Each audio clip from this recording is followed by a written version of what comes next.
T-minus 10, 9, 8. The clock is operating. We're underway. Tranquility Base here. Endeavor, go at throttle.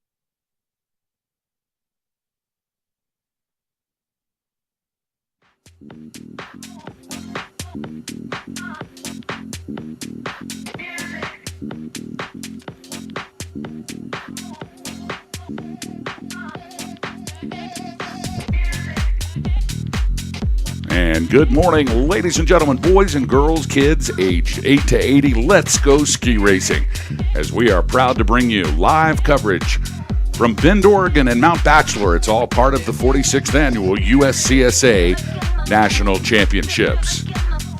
Hi, everybody. Boss Hogg alongside Elin Olive, as we are set to bring you today's coverage from the Thunderbird Trail, as we will have the finest lady and men slalom skiers in collegiate competition here in the United States. They've all come and gathered here today, as we're going to bring you both the men's and the women's slalom here on the broadcast network.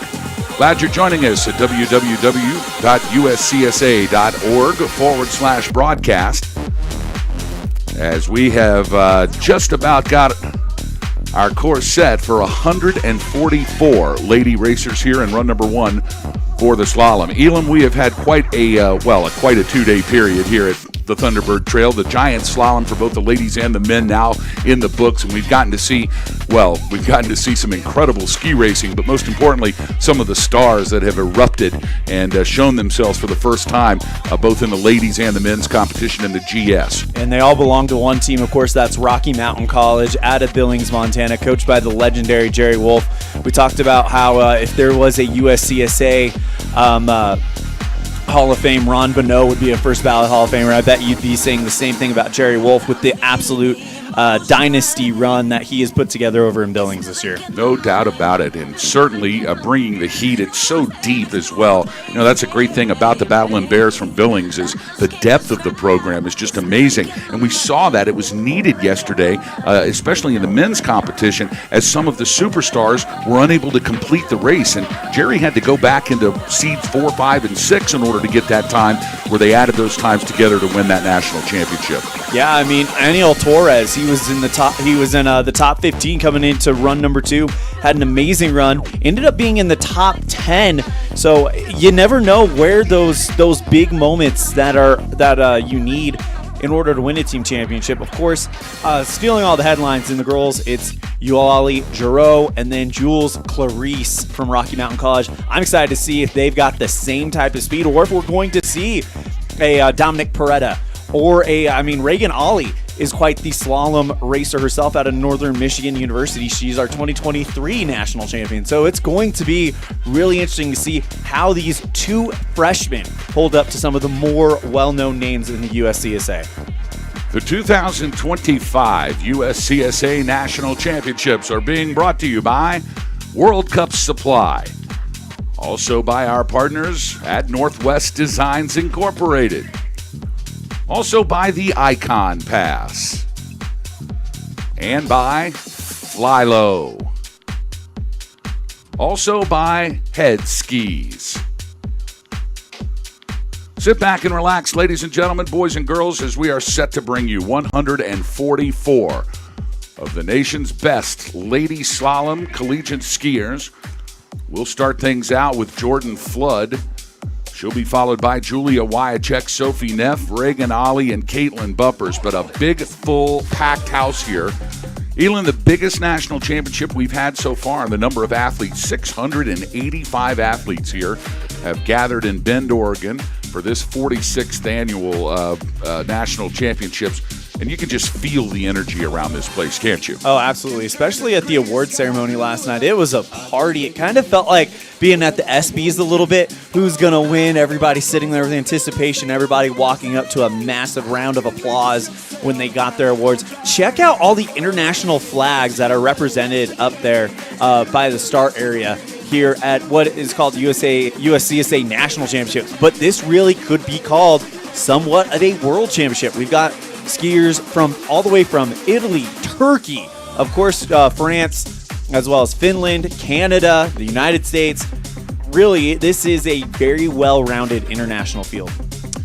Let's take a look at our course conditions out there. This is what the skiers will be facing as they make their way down this incredibly challenging Thunderbird Trail. 29 degrees outside, a wind of 7 miles an hour. It's looking to pick up later on today. 29.67 on the pressure scale, a big system moving into the Central Oregon area, and that's why we're combining the ladies and the men's slalom here today. We want to try to get all of these runs in before it hits, and they're calling for some really nasty weather tomorrow and on Saturday, so we're going to try to see what we can do as far as getting all of the starts for the slalom in here today. Cloudy skies, 91% humidity. It was foggy yesterday. It's still a little foggy here today, but the snow conditions on the trail are fantastic. A packed powder course brought to us by the Mount Bachelor race crew. They've done a heck of a job keeping this thing together. Temperatures have been hovering right around that 32-degree temperature, and so it's tough to keep these courses firm, but they have done a tremendous job here, and the racers have been very complimentary of the surface. Jesse Scott, of course, our course setter here for the ladies' run number 1. 51 gates of fun, 50 direction changes, and as always, an 11 on the stoke factor. You had a chance to get out there and check some of the snow conditions out. What does this surface feel like to you, Elon? Well, I'll tell you what, the theme of the week has been Mother Nature versus the Mount Bachelor race crew, and the race crew has done a great job holding this course together. There are parts off course, not on course, but off course, like over where we set up one of the radios for our camera. The snow was up to about my ankles. So it is deep out there. We did get a lot, but this race crew out there, they have made this thing as hard as possible. The snow's going to grip. It's going to give an opportunity to give these athletes a chance to do what you do in a slalom course. Tilt it on the edge, grip it, rip it, and get going down these gates. A very different type of ski race than we've seen here in the last 2 days. The giant slalom, of course, a faster race, less gates, wider separation, and certainly more speed. But this is where the technicians really have an advantage. The people who know how to turn the skis extremely quickly, and not only turn them quickly, but be able to stay on the correct line. The line it really is all about the line. Of course, the shortest distance between 2 points is a straight line, and in slalom skiing, the straighter the line, the faster the run. Talk about how important it is to be able to differentiate your skiing skills from the giant slalom to the slalom. So how you would differentiate that is giant slalom is your typical ski turn. Any recreational skier can do a giant slalom turn. It's just kind of one of those kind of nice arcing round turns. When it comes to the slalom, though, it's quick. It's if you're a drummer, you've got a very good chance at being a good slalom skier because it's all about rhythm. It's all about tempo, and it's all about getting back on rhythm when you change tempos through these flushes, through these hairpins, things like that. You're going to see the best, and you said technical. You're going to see the best technical and best skiers with the best form excel in the slalom because you can't get in the back seat because your turns are so short. You get in the back seat one time, you're out of there. And we see that in the slalom. You can kind of come up with a bit of a recovery, but in the giant slalom, but in the slalom, you're not going to recover. You have to be driving your energy down the hill. You have to be on the ball of your foot, and you have to be turning that ski from the front. You cannot be swishing from the tails. You can't be turning it from the center. It has to be all the momentum, all the energy directed down the fall line. Just like the giant slalom, we're using the Thunderbird Trail here at beautiful Mount Bachelor, and located right outside of Bend, Oregon. Been a fantastic venue for the 2 GS races that we've had over the last 48 hours. We'll slide the start gate down the hill from the start gate of the GS. Of course, the slalom, a shorter race. And we're going to bring 144 of them down. 2 big runs of competition here for the ladies and the men. We'll take the times from today's run number 1. We'll add them to this afternoon's run number 2. And that combined time will determine who our national championship is. A real strategy here, of course, being used not only in the team competition by the placement of the ski racers inside the 144 lady field, but also strategy between runs 1 and 2. Remember, if you don't complete run 1, you don't earn run 2, and so you can't get a time or a finish position unless you survive run number 1, which makes letting it all hang out a really tricky proposition, as these racers have to survive this run in order to come back this afternoon. You really kind of get to know the personality of a skier based on how they go on the slalom. If they're going to go all out for run 1, of course you know they're going out all out run 2. So that tells you that they're one of those guys that's confident. They just like to go fast. If they're one of those guys that maybe, you know what, I want to get to run 2, I want to make the flip in the top 10 and then excel, then that's one of your kind of thinking man type athletes. As it looks like we have a forerunner on course right now. And what this forerunner's job is to run the course, make sure that it's doable for the athletes. And right now, this looks like a very good course set by Jesse Scott. We'll bring you top-to-bottom coverage here on the USCSA Broadcast Network. This is Brian Rash. He is our first forerunner. Always an honor to be chosen as a forerunner for a USCSA National Championship. They usually try to bring the youngsters in. And today is no difference, as now Bria Roberts, she is on course as well. They'll usually run 3 or 4 different forerunners down. And it's really just to let the course workers know if there's any problems, if there's anything that needs to be taken care of. They'll radio that information back up to the top. But we are getting ready to begin here as our first racer, Jordan Flood. She'll be wearing bib number 1. You know, it is a little nerve-wracking to be the first racer that drops out of an event, drops into the course of an event of this caliber. The national championships, of course, the biggest ski race of the year for these college athletes. And Jordan Flood, she drew number 1. She gets to stand up there in that box awaiting the starter to let her go. Talk about the nerves that go through you while you wait for run number 1 of a national championship race. Well, it's kind of a double-edged sword. It's one of those deals where you have no idea what the bar is, so you're setting it. You want to come out, you want to show that, hey, I'm going to put out a number, and also you get a fresh course, so you get the opportunity to kind of set the bar, so to speak, and also get the opportunity to kind of put the pressure on everybody else, especially if you can come out, if you're Jordan, and make a great run. Put the pressure on the Ulali Jro, the Andrea Rodriguez, the Castleton scene, the Babson team, Reagan Ollie, who's won a national championship in this event before. So it's a good opportunity for Jordan to kind of come out, stake her claim, and put pressure on the people behind her. John Duffy and Martin Grafaldi as the last 2 forerunners here for this ladies' run number 1. As you can see, there are 2 courses set here on the Thunderbird Trail. We're taking a look at what we call the looker's left, or the skier's right. If you're coming down, it's on the right. If you're looking up, it's on the left. And of course, we're looking up. That'll be the first run for the ladies on the left. And then as soon as we've completed that run, we'll move over to the right-hand side, in which the men will use for run number 1. We'll run all of the men down that side, and then they'll pull all of the stakes out.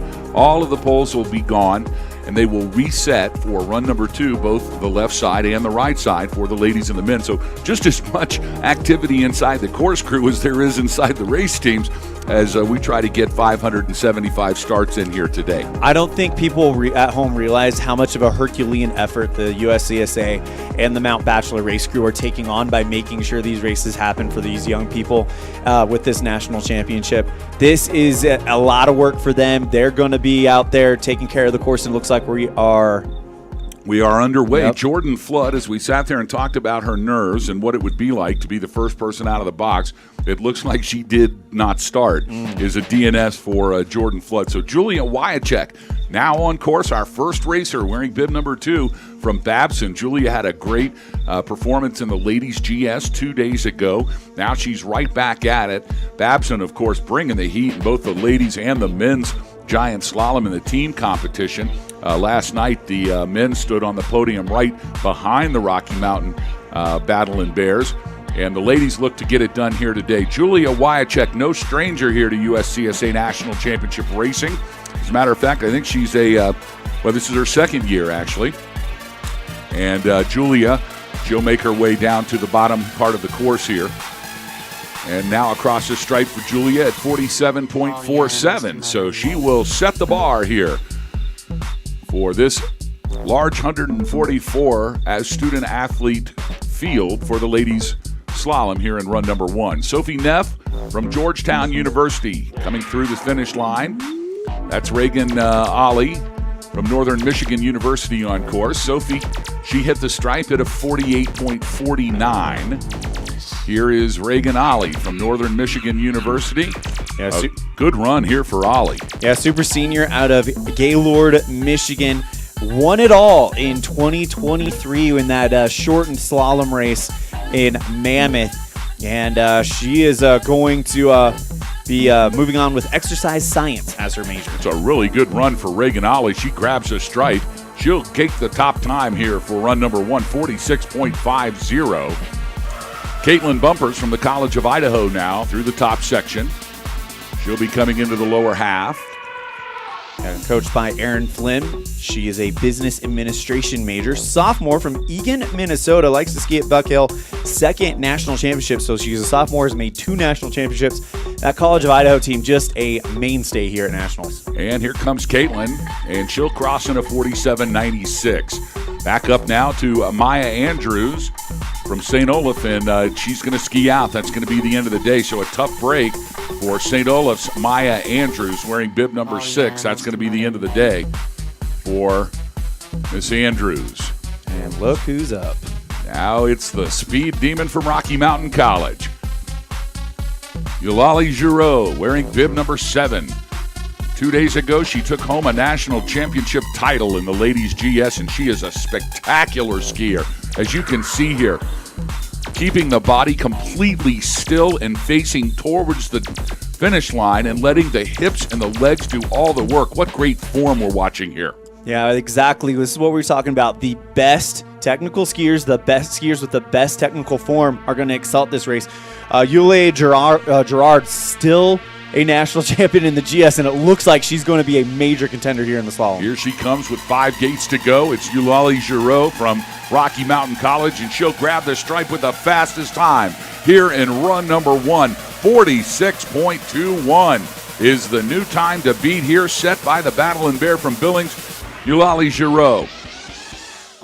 Wow, you start to wonder when you see times like that, is she going to double up here? Is this going to be one of those performances of a lifetime? We'll have to wait and find out. Meanwhile, Andrea Rodriguez in bib 8 from Castleton makes her way across the line in a 46.81. That's good enough for third fastest. Colgate's Kate Goodrich has skied off. Let's take a look and make sure she's going to be okay. That's Katie Goodrich. We'll have to see how Katie does here. We'll give you a report on that in just a second. But our top 5 here on the leaderboard for run number 1 as we're just getting started here. Caitlin Bumpers from the College of Idaho in the 5th position. Babson's Julia Wyachek in the 4th slot. Andrea Rodriguez, she had a great 2-run combo in the GS. She's from Castleton, sitting in 3rd. Northern Michigan University's Reagan Ollie in the 2nd spot, but your leader now from Rocky Mountain College, it is Ulali Jro.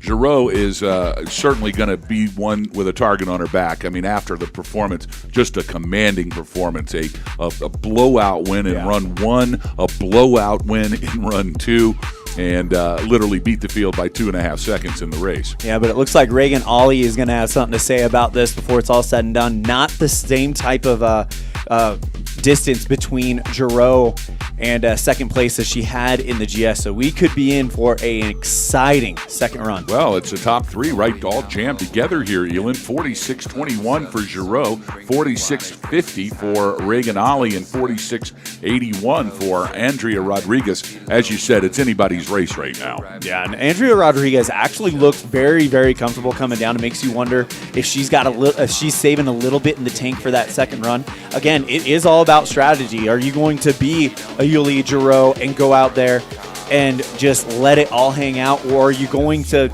kind of do it? Looks like what Rodriguez did here, which is it looks like she has something in the tank, judging from how she came into the finish. So she will be definitely one to contend with. Now back to live action from Messiah University. This is Faith Reichert, no stranger to national championship competition here. Great to see Faith back on the ski hill wearing bib number 10. Yeah, fourth national championship for her out of Southington, Connecticut, a mid-level math major. She's a senior, so this is her final USCSA competition. We'll pick her up here as she makes her way into the lower half. As you can see, it is a tight set here. Essie Scott, he woke up on the wrong side of the bed this morning and gave him a mean flush right here. You can see here at the end where the legs are just burning as a result of 50 turns of fun and just trying to pick up the last bit of speed here. A good run for Faith Reichert from Messiah University. 50.79 is the time for Reichert. University of Maine Farmington's Eleanor Robb now on course. Here she is, coming down into the lower half. She'll be followed by Maya Sue from Cal Davis. And here is, at the finish line, Eleanor Robb from Maine Farmington.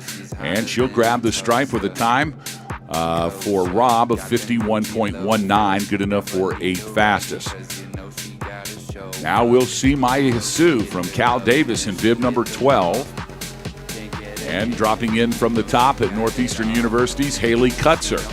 Yeah, Maya coached by Logan Phillips, a biochemistry and molecular biology major, only a sophomore. This is Kutzer right here at the top of the course, and then we'll come down to the bottom there, and we'll see Maya Sue from Cal Davis.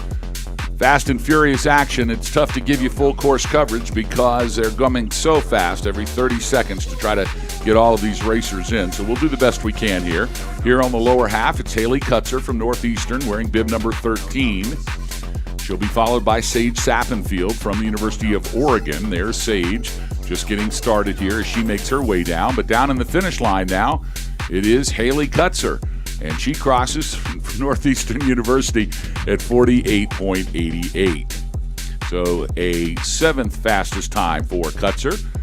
Here's Lauren Coper from the University of Washington. Coper now wearing bib number 15, pushing off a good top half here. Meanwhile, here at the bottom and across the stripe, it's Sage Sappenfield with a 48.96. Now we'll go back up top.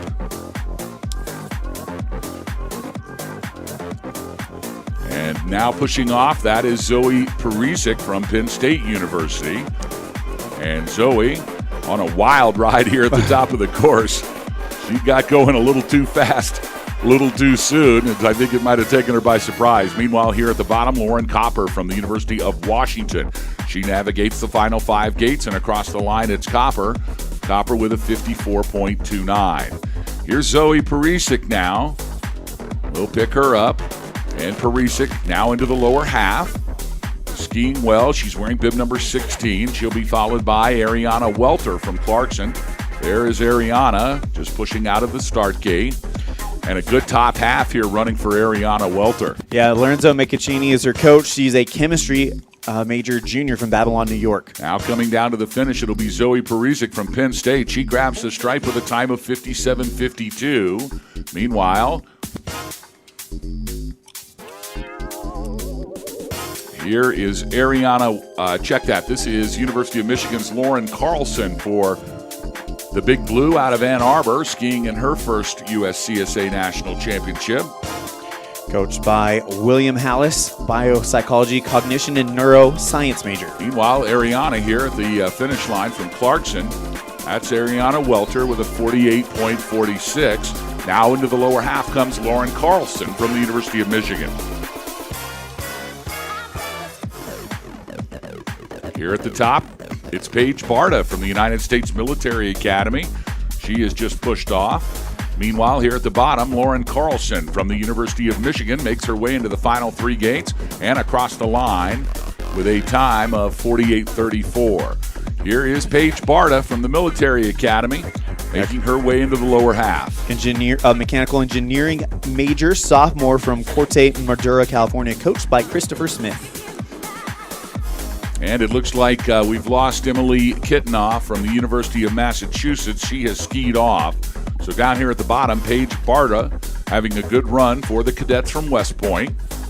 And she'll make her way into the finish corral with a time of 54:29. So that's going to end the day for Emily Kittenoff from University of Massachusetts. She has skied off course. This is Hobart Williams Smith's Kate Broderick wearing bib number 21.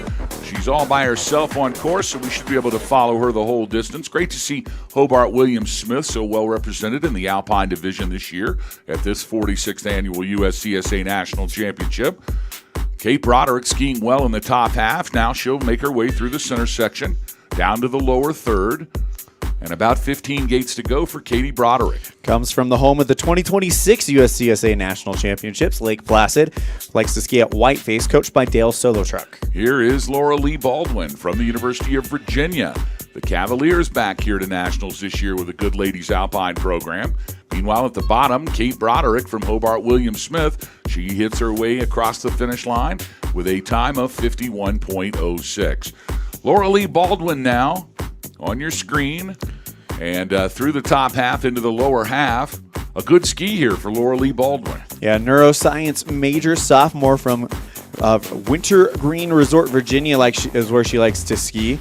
It is her first national championship. Now through this final flush here, no problem navigating it. A pretty simple and straightforward set from Jesse Scott this morning. Not too much activity in it. Wait till this afternoon. You know he'll come up with some diabolical plan of sets for the second run. And across the line, Laura Lee Baldwin from UVA with a 56.76. Here's Abigail Miller from Cornell. A mechanical engineering major, sophomore from York, coached by Rick Bunnell. Second USCSA National Championships for Abigail. Likes to ski at Round Top Mountain. Her pump-up song, The Sound of Silence. Here she goes, making her way past the halfway mark now into the lower third. Meanwhile, pushing off from the University of Connecticut, it's Hadley Pruitt. Here's the Husky at the top of the course. Skiing well here in the top half. Meanwhile, here at the bottom, Abigail Miller from Cornell, making her way into the final 10 gates, now through the final flush. Miller skiing well here in the lower half. She can spot the finish line, and she'll drive towards the line, and she'll grab it with a time of 54.72. Meanwhile, pushing off from University of British Columbia, it's Keely Taffel wearing bib number 25 as she makes her way through the top half. Here at the bottom, it's Hadley Pruitt from the University of Connecticut making her way into the final 8 gates. As she drives to the finish line wearing bib number 24, she'll grab the stripe in a 48.99, good enough for 11th fastest. And it looks like that Keely Taffel from the University of British Columbia has skied out, and you can see how deep the snow is just off of the trail. She was boot deep already in the snow. That is how good this course crew has done at getting rid of that excess snow and keeping this trail flat between the poles. It's Gemma Hill now from UCLA pushing off wearing bib number 26. She'll be followed by Harper Randolph from the University of Wisconsin in Madison. Meanwhile, Gemma Hill flying here through the top half. Oh, and Gemma Hill got in the back seat. Oh, and she's been able to get it back. What an incredible recovery from Gemma Hill. Yeah, using her major cognitive science with that one, the junior from Aspen, Colorado. First USCSA National Championship. Impressive thing about UCLA's program, student run. Oh, here's a tough break for Harper Randolph. Randolph from Wisconsin-Madison got in the back seat, and it just shot her out like a rocket. That's going to be the end of the day for Randolph. Meanwhile, Gemma Hill from UCLA here in the bottom. She has had a successful navigation, and she'll make it across the finish line with a time of 53.25. So it's a quick five. We'll give you your top five here. Caitlin Bumpers from the College of Idaho in fifth. Julia Wyachek from Babson in fourth. Andrea Rodriguez from Castleton in third. Then it's Reagan Ollie from Northern Michigan in second. And still your leader, Ulali Jro from Rocky Mountain College. But look who's hiking, because you can do this. If you miss a gate, you don't lose any gear, you can hike. And it looks like she's going to hike and try to get this gate. She'll get back on course. Talk about how difficult it is to get back into the flow of a slalom race once you've had to do a hike like this. It is difficult, but the more difficult thing is having the presence of mind, knowing, hey, we can still get up and do that. I had a race one time. It was actually at the national championships where the person I was guiding, he actually missed a gate, and he was kind of getting down on himself. He's like, hey, we can hike and let's go back up.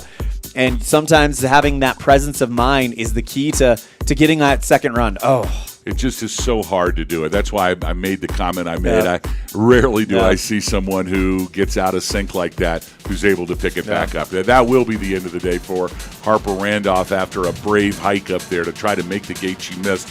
And it is just so difficult to get your mind back into the game. So a tough break for the Wisconsin-Madison Harper Randolph. Now we've got University of California at San Diego's Jordan Flood.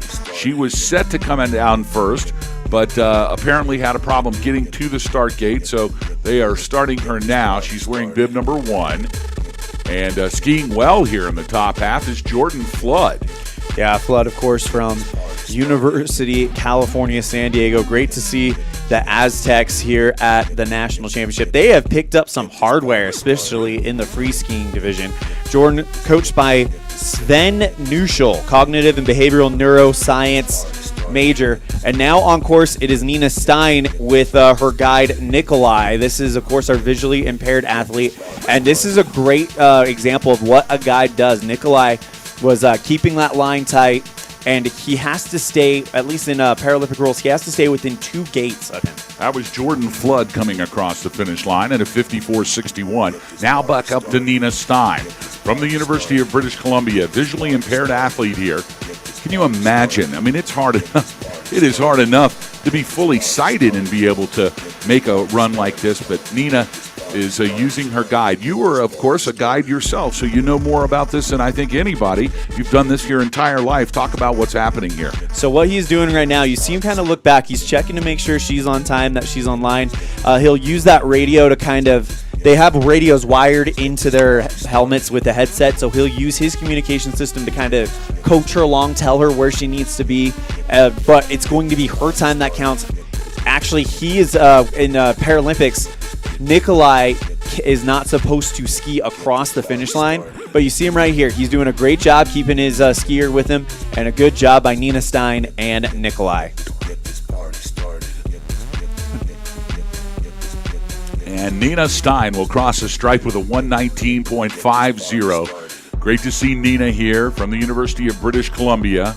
Congratulations to her. I want to see a mono skier come to USCSA. Wouldn't that be something? Wow. Here is Hamilton College's Charlie Croft in bib number 29. Yeah, math major senior out of New York City, likes to ski at Mount Snow, second USCSA national championship. A former member of the Cornell ski team, and she would like to say, go Big Red. And she's the only athlete from Hamilton College here at nationals. And here, coming into the lower half, it's Hamilton College's Charlie Croft in bib number 29. And a good top half for Croft. Meanwhile, here at the top, this is Elsa Dahl from the University of Minnesota Twin Cities, now pushing off, making her way into the center section. Meanwhile, here at the bottom and across the line, that was Charlie Croft from Hamilton. Minnesota Twin Cities, Elsa Dahl on your screen, wearing bib number 30. She's a computer engineering major, sophomore, self-coached athlete. Likes to ski at Wild Mountain, first USCSA national championship. Loves the GS, had a great run at the regular season race in Marquette, and that actually got her here to Bend. And she's making her way through the final gate. She grabs the line. Elsa Dahl across in a 56.13 for Minnesota Twin Cities. Now pushing off from Boston University, that's Taylor Loomis. Loomis making her way into the top third part of this course. 50 big gates of fun here for the ladies in run number 1. Meanwhile, here in the final flush, and 5 gates to go for Anna Potter from San Diego State University. And Potter now across the line with a 52.44. Now we'll see Taylor Loomis from BU. And Taylor making her way through the transition into the lower half. Yeah, this skier comes to us from Boston University, coached by Sean Loomis, an international relations major. She's a senior from Rowe, Massachusetts. Likes to ski at Berkshire East, or Berkshire Ices, I believe it's been called. That's what it's called. 2 USCSA national championship appearances for her. Here on the top camera, we just saw Sloan Goldberg from Columbia University. And Sloan will... Boy, it is a foggy picture on Tim's camera, isn't it? Let's see if we can get him cleaned up just a little bit. Maybe lighten him up, change his contrast a bit. Meanwhile, here on the top camera, this is Gracie Henning from Colorado Mesa University. And Henning skiing well in the top third. Now we'll move down here to the lower section. That's not better. We'll try to get this worked out for you so we can see a little air. That helped a little bit. Anyways, back here to the top camera. They are coming so fast, folks. We can't keep them situated. This is Jenna Blatchford from the University of Colorado at Boulder. She's wearing bib 35. And it looks like Taylor Watkins now is going to push off from the start. There is Taylor Watkins from the College of Idaho. Coached by Erin Flynn, a psychology major. She's a senior, no stranger to USCSA national championships, 4th national championships. As she says, regionals was the highlight of her year. In the back seat. She got into the back seat. Meanwhile, Colorado Boulder's Jenna Blatchford has crossed the line in 49.40. Now that's Babson's Emily Alkier in bib 37. Yeah, Alkier, a senior business administration major. Brett Batchelder, the coach. College of Idaho's Taylor Watkins in bib 36. She'll hit the stripe with a 50.23. Now pushing off the top, Atlanta Carson, University of California in San Diego. She'll make her way into the first part of the course here. Yeah, coached by Sven Nuschel, cell and molecular biology major, sophomore out of Massachusetts. Trying to get our bottom camera here fixed up a little bit. And waving to the audience in the bottom corner of the frame is Emily Alkier.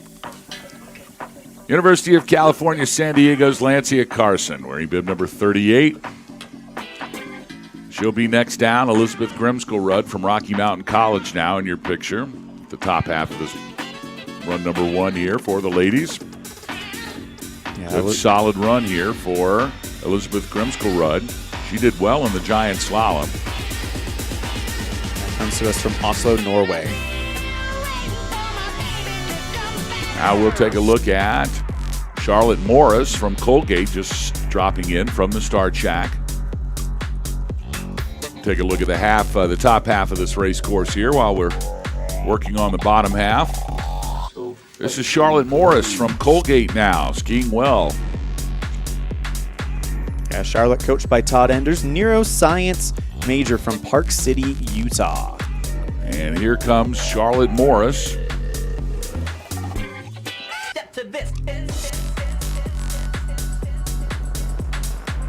Meanwhile, from Georgetown University, Chloe Vlasis from wearing bib number 41. She'll be followed by Emily Sten from Castleton.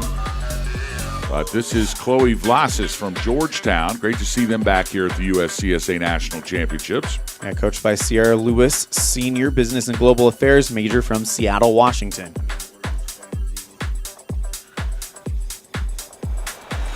Now we'll see Emily Sten pushing off from Castleton in bib number 42. Meanwhile, Charlotte Morris and Colgate came across in 49.20. And Grimskel-Rudd from Elizabeth Grimskel-Rudd from Rocky Mountain College, she crossed in 49.09. Maybe 2 hours still.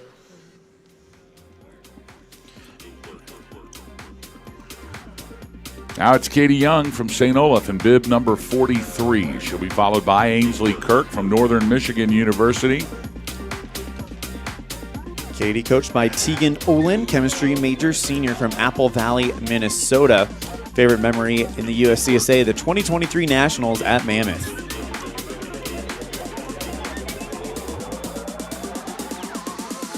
And that was Katie Young.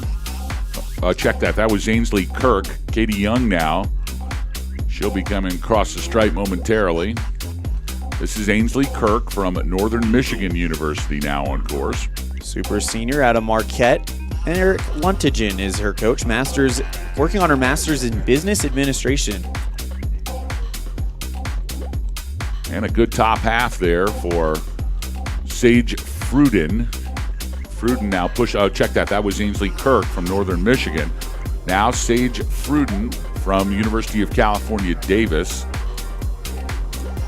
Yeah, Sage, of course, here at National Championships by virtue of a great season in the West, coached by Logan Phillips out of Reno, Nevada. Senior, this is her first USCSA National Championships.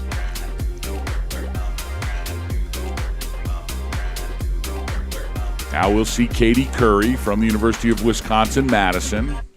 She's wearing bib number 46. Coached by Zach Skelton, actuarial science major, freshman. Heartland, Wisconsin is where she calls home. And this is her first appearance at the USCSA National Championships. She's only a freshman, so we hope to see a lot more of her. Now up to University of Virginia's Vori Kim. She'll be followed by Clarkson's Hannah Getz.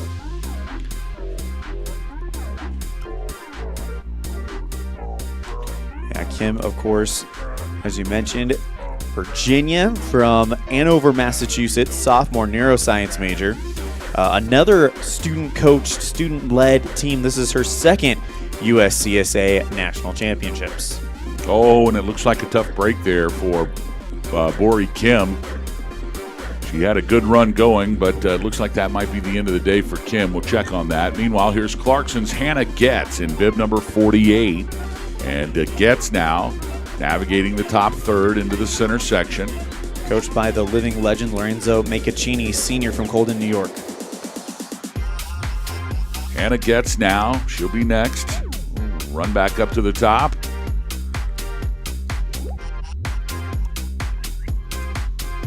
And Getz from Clarkson. 3 on course at one time in a slalom. Fantastic. University of Virginia's Vori Kim, Clarkson's Hannah Getz, and Northeastern University's Piper McCartney, all on course. Yeah, Piper, one of the top skiers out of that one from Northeastern. Now we'll see Louise Philcorn from the University of Massachusetts wearing bib number 50. She'll be followed by the University of Washington's Lily Mickelbust. Great to see the Washington kids here this year. This is Northeastern University's Piper McCartney with a good top half.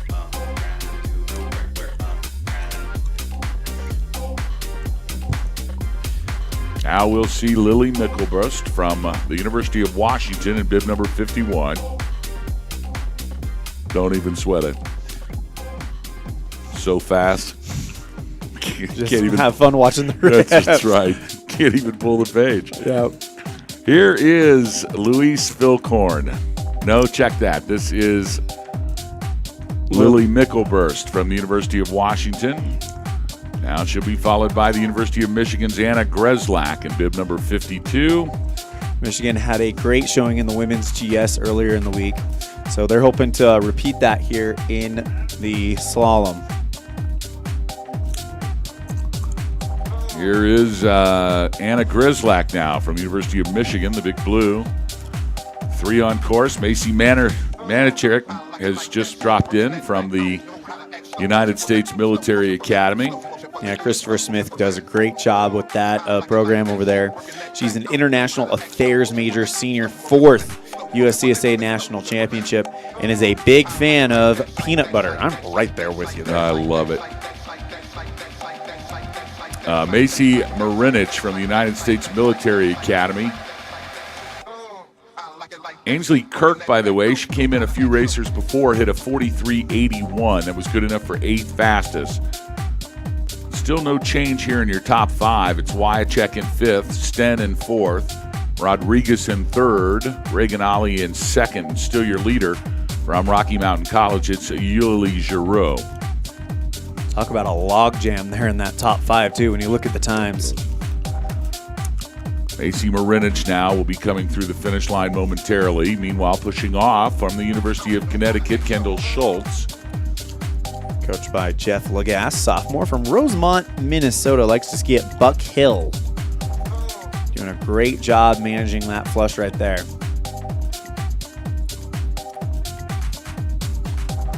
Skiing well right there. That is UConn's Kendall Schultz. Now back up and pushing off, it's UCLA's Madeline Lefrancois. First national championship appearance for her. She competed in the GS, so she's got kind of those butterflies out of the way. Doing a good job keeping it together here. As we talked about in the GS, it's all about getting to run number 2. Madeline Lefrancois from UCLA in bib 55 now through the top half. Now it is going to be the University of Oregon's Shona Flake. Shona wearing bib number 56. Great to see the Ducks back at USCSA Nationals. Boy, they had a heck of a football season this year. Georgia Bulldog Dan Lanning taking over the program a couple of years ago. Took them undefeated this year until they got into the Big Four, and then it was tough. What do you think of that new playoff format? I don't like it. And I think the NIL is awful too. And I think the transfer portal is terrible too. I think it's the end of college football as we know it. But that's my personal opinion. Here is University of British Columbia's Malia Hodgkinson, wearing bib number 57. Of course, we can't talk about UBC without talking about Mike Bisnair. No, and they're all carrying a small statue of him. They have to be. They don't even know it. It's been sewn into the speed suit. What was it? One of the Wyoming kids brought a full-on totem to awards last night. Yeah. He won a prize for that totem. Somebody brought a snowman. I'm going to talk about that in a second. Meanwhile, this is Hokalani Caroselli from the University of Maine Farmington. She skied well in the giant slalom 2 days ago. And now she's back at it for this run number 1 for the ladies slalom. Here is Messiah University's Anna Lentz wearing bib number 59. She'll be followed by Hobart William Smith's Lily Wench. Messiah University, coached by Jim Reichert, science education major, Anna Lentz, a junior out of Camp Hill.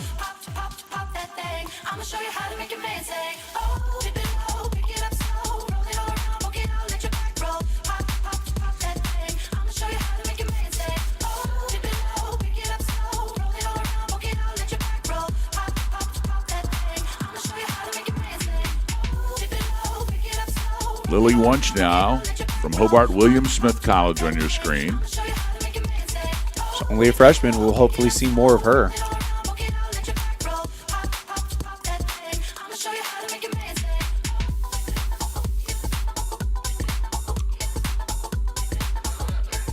This is Alexandra Griffin now from Cornell wearing bib number 61. Finishing is Lily Wench from Hobart William Smith. Also Messiah University's Anna Lentz across the stripe in a 1:11.63. Now Lily Wench across in 51.01. Alexandra Griffin from Cornell in bib 61 makes her way through the halfway mark.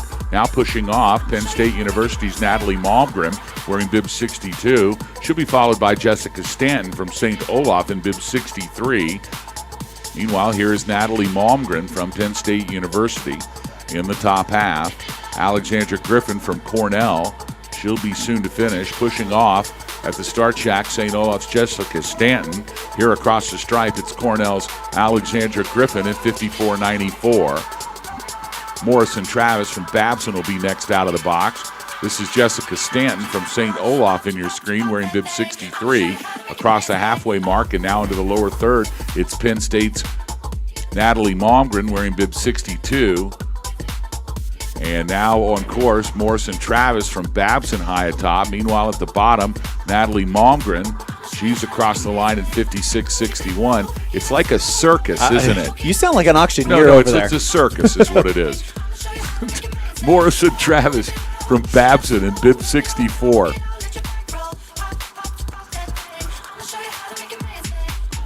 Megan Ryan from Georgetown now dropping in. Across the line here at the bottom, Jessica Stanton at 55.06. This is Megan Ryan now from Georgetown University. Yeah, junior economics major from Duxbury, Massachusetts. Likes to ski at Waterville Valley. First USCSA National Championship, coached by Sierra Lewis. Next up, looks like coming towards the finish, it's going to be Megan Ryan soon, but coming out of the start box right now, this is Sign Gustad Kivlig out of Rocky Mountain College as she starts very well here.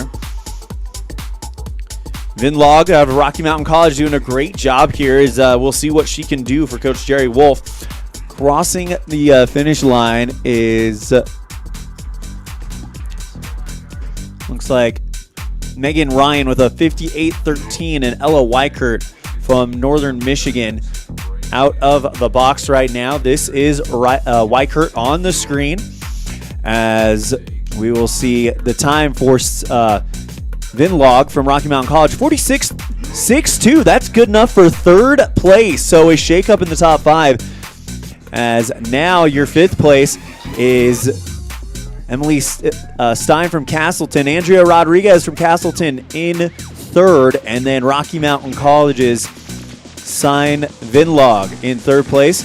Reagan Ollie in second, and Jro from Rocky Mountain College still leads with a 46.21. Ella Weichert to the finish line with a 48.67. And now coming out of the box, it's Hadley Dunlevy from College of Idaho. Krista Dunlap from Colgate also on course as we have a shakeup in the top five as we just saw Sign Vinlog out of Rocky Mountain College go into third place. So it is Rocky Mountain College on top, Northern Michigan University in second, and Rocky Mountain College on the podium thus far in run number one. A little bit of a shakeup here in the top five. Sten moves down in the fifth position. Rodriguez now in fourth as a result of Vinlog's run. Reagan Ollie still in second, and Ulali Jro, your leader here in run one. Hadley Dunlevy from College of Idaho in bib 69. She'll make her way to the bottom, and that looks like ski off. Is that Riley Torgerson? Riley Torgerson from University of California, San Diego in bib 70.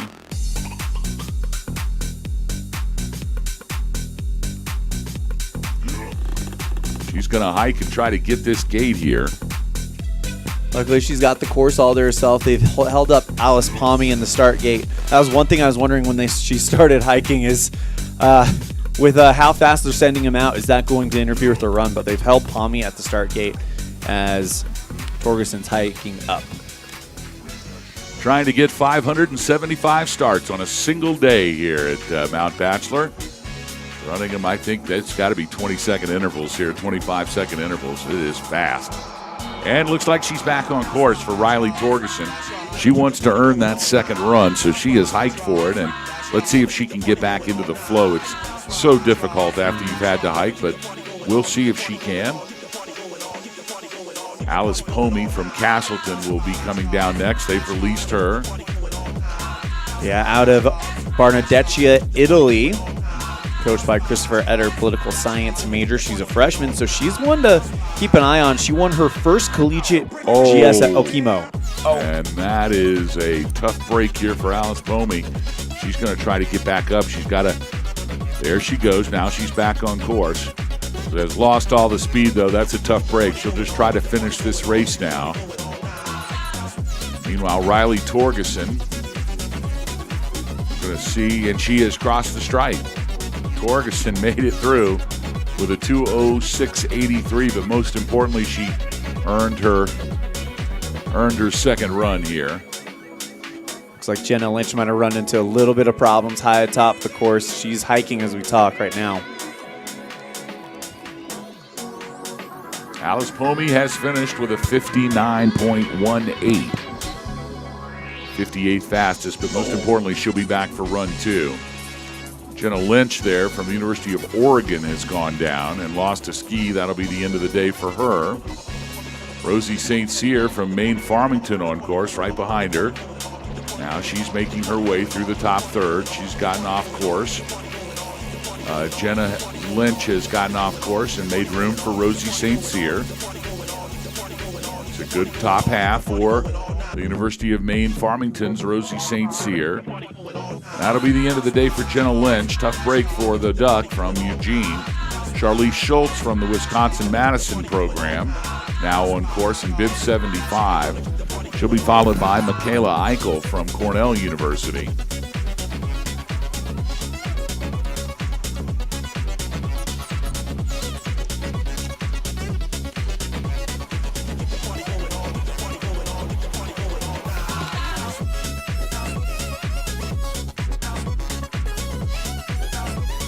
Here is Michaela Eichel now. And Eichel, she's still in the program. She had to scrape it all to almost a stop there to make the gate, but she's back into the rhythm. And that is Cornell's Michaela Eichel here on our screen. She'll be followed by Marjorie Plants from Hobart Williams Smith. Hobart Williams Smith, coached by Dale Solo Truck, the Solo Cup, as he's affectionately known in the broadcast booth. Economics major, senior. Hometown is Jamaica, Vermont.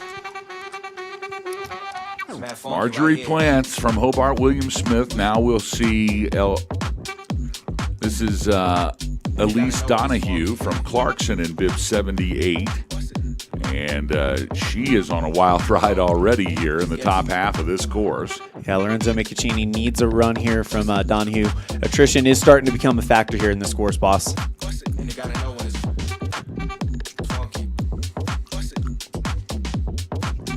Sydney Lemke from the University of Washington now, pushing off. Bib 79 for Sydney Lemke.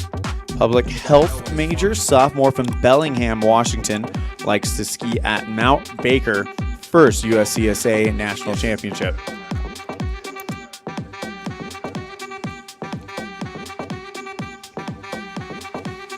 Anna McDermott will be next now, dropping in from the start shack, wearing bib number 80.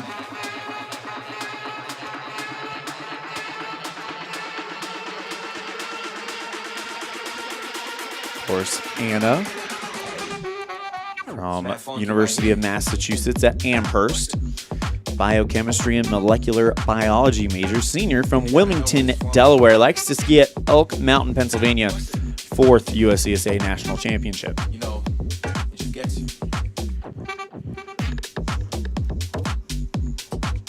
Anna McDermott now making her way into the lower half.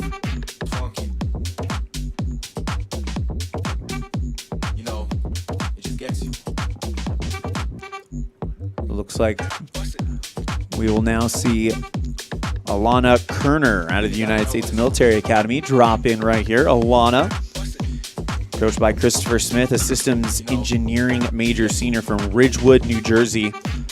This is her third USCSA National Championship and lost the U.S. Military Academy, looking to bounce back after the men's GS last year, or just the other day.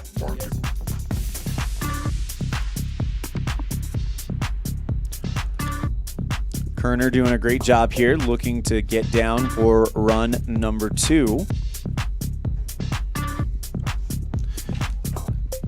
And standing in the start shack, it is Mariah Formetti out of University of Michigan, and she's on course right now.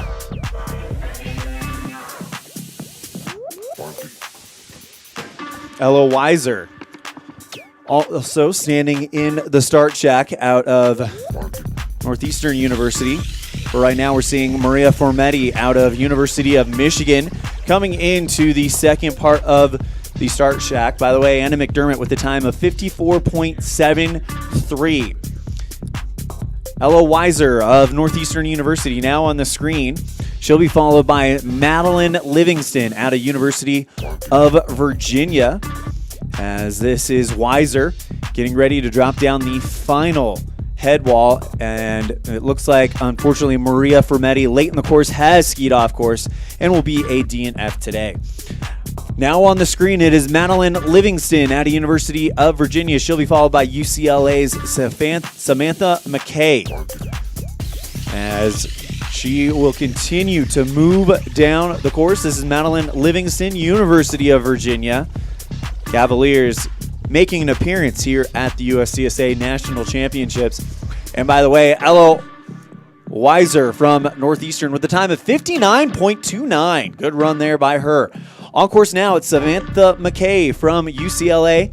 Carolyn Mole from Penn State stands in the start shack as we speak, as McKay from UCLA, the Bruins, represented here at the National Championships for the USCSA in beautiful Mount Bachelor. She is doing a great job, as she will be cresting over the top of that head wall very, very shortly. And now we have Carolyn Mole from Penn State on course. Madeline Livingston across the stripe with a 103.09. Carolyn Mole out of Penn State now on your screen as she starts this national championship slalom set up by Jesse Scott. Madison Roush from University of California, Davis in the start box right now, as we look to see the finish from Samantha McKay, and Roush is on course right now. Abby Horning out of UConn in the start shack. She will be coming down, but right now it is Madison Roush. Samantha McKay from UCLA with a time of 101.55. 101.55. Carolyn Mole from Penn State on course right now, but Madison Roush of University of California, Davis on your screen, as Mole finishes with a time of 58.64 for Penn State's Carolyn Mole. Now on course, it is Abby Horning out of UConn. Audrey Glenwater from University of British Columbia in the start shack. Very technical course here, as the skiers have done a great job navigating it, looking for run number 2 in what is going to be a marathon of a national championship race. Audrey Glenwater from University of British Columbia now on course. Abby Horning of UConn out there as well, waiting the time for Madison Rush out of University of California, Davis. And there it is. How about a 111.61? Audrey Glenwater from University of British Columbia now on your screen, doing a great job moving from side to side. And standing in the start shack, it is San Diego's Emily Wee, as she is on course. Audrey Glenwater now will come down to the final part of the course. Wee from University of California, San Diego now up. Standing in the start shack, it is Lexi Jorgensen out of St. Olaf, as Abby Horning of UConn crosses the line with a 51.55. Good time for her. Audrey Glenwater of University of British Columbia will be the next one to hit the line, but right now it is Emily Wee that you're seeing on your screen wearing bib number 90 out of University of California, San Diego. Lexi Jorgensen out of St. Olaf on course, and the time for Audrey Glenwater is a 102.66. Standing in the start shack, it is Tommy Jo Springer from Northern Michigan University. She was wearing bib number 1 in the GS. She'll wear bib number 2 here in the slalom, as Audrey Glenwater out of University of British Columbia, 102.66, awaiting the arrival of Emily Wee out of University of California, San Diego, as Tommy Jo Springer begins her journey towards the finish line. Cameron Knowlton of Babson in the start shack, and the time for Emily Wee is a 112.95. 112.95. This is Tommy Jo Springer out of Northern Michigan University, doing a great job here, coming down the final part of the head wall. Cameron Knowlton of Babson now on course. Lexi Jorgensen will be hitting the line momentarily. Francisca Bond out of Rocky Mountain College will be dropping in soon. And the time for Lexi Jorgensen, how about a 107.90 for St. Olaf's Lexi Jorgensen. Cameron Knowlton on course right now, getting ready to drop over the head wall, and Francisca Bond of Rocky Mountain College has begun her journey here at Mount Bachelor. Tommy Joe Springer from Northern Michigan University crosses the stripe just outside of the flip, 51.19. Great time there for Tommy Joe. Cameron Knowlton from Babson on course. She'll be coming through. Francisca Bond out of Rocky Mountain College dropping over that head wall. And now Caitlin Willett of Colgate will start with Geneva Tressian from Castleton in the start shack. This is Colgate's Caitlin Willett on your screen right now, as we have seen 95 racers come down of our scheduled 144. Coming down at a breakneck pace.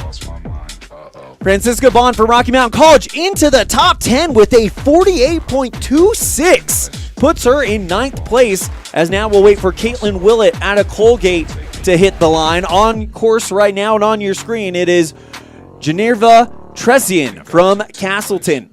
Helena Hoffman of College of Idaho stands in the start shack, ready to come down, ready to see her friends at the finish line, as Caitlin Willett will finish with a time of 53.41. Helena Hoffman of College of Idaho, coached by Aaron Flynn, now on course, navigating this course set by Jesse Scott very well here. We had some DNFs, but the vast majority of racers today have made it to the finish line, as Trevzian with the time of 52.99 for the Castleton skier. And now here's Nev Martin from Georgetown, as she comes down through the clouds. Visibility starting to drop just a little bit here at Mount Bachelor, as Nev Martin, Georgetown, experienced USCSA competitor. Marion Garabedian out of University of Washington on course right now, as she has just started her run. Grace Mahmood of University of Maine Farmington will be on deck. Helena Hoffman of College of Idaho, how about a 1 minute flat, .98 for her. Nev Martin out of Georgetown will be the next to hit the stripe, as Marion Garabedian is on course. And now we'll see Grace Mahmood of University of Maine Farmington. And it looks like Garabedian had some trouble midway down, and she actually is still on course. We're waiting for confirmation, though. Her name's highlighted. Nev Martin, though, with the time of 1 minute flat, .53 for the Georgetown University skier. Grace Mahmood.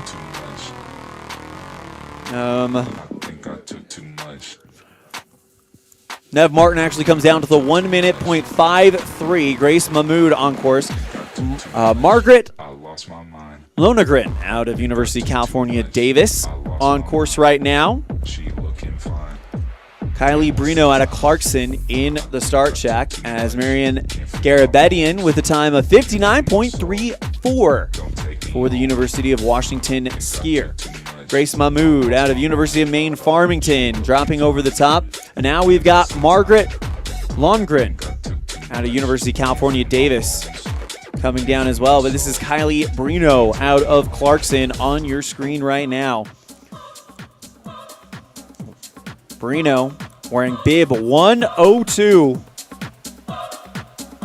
As she continues to move down, of course, for Clarkson University. And now Beatrice Sorisena out of Cornell. Grace Mahmood comes in with the time of 58.98. Next to hit the stripe will be University of California, Davis, Margaret Lonergren.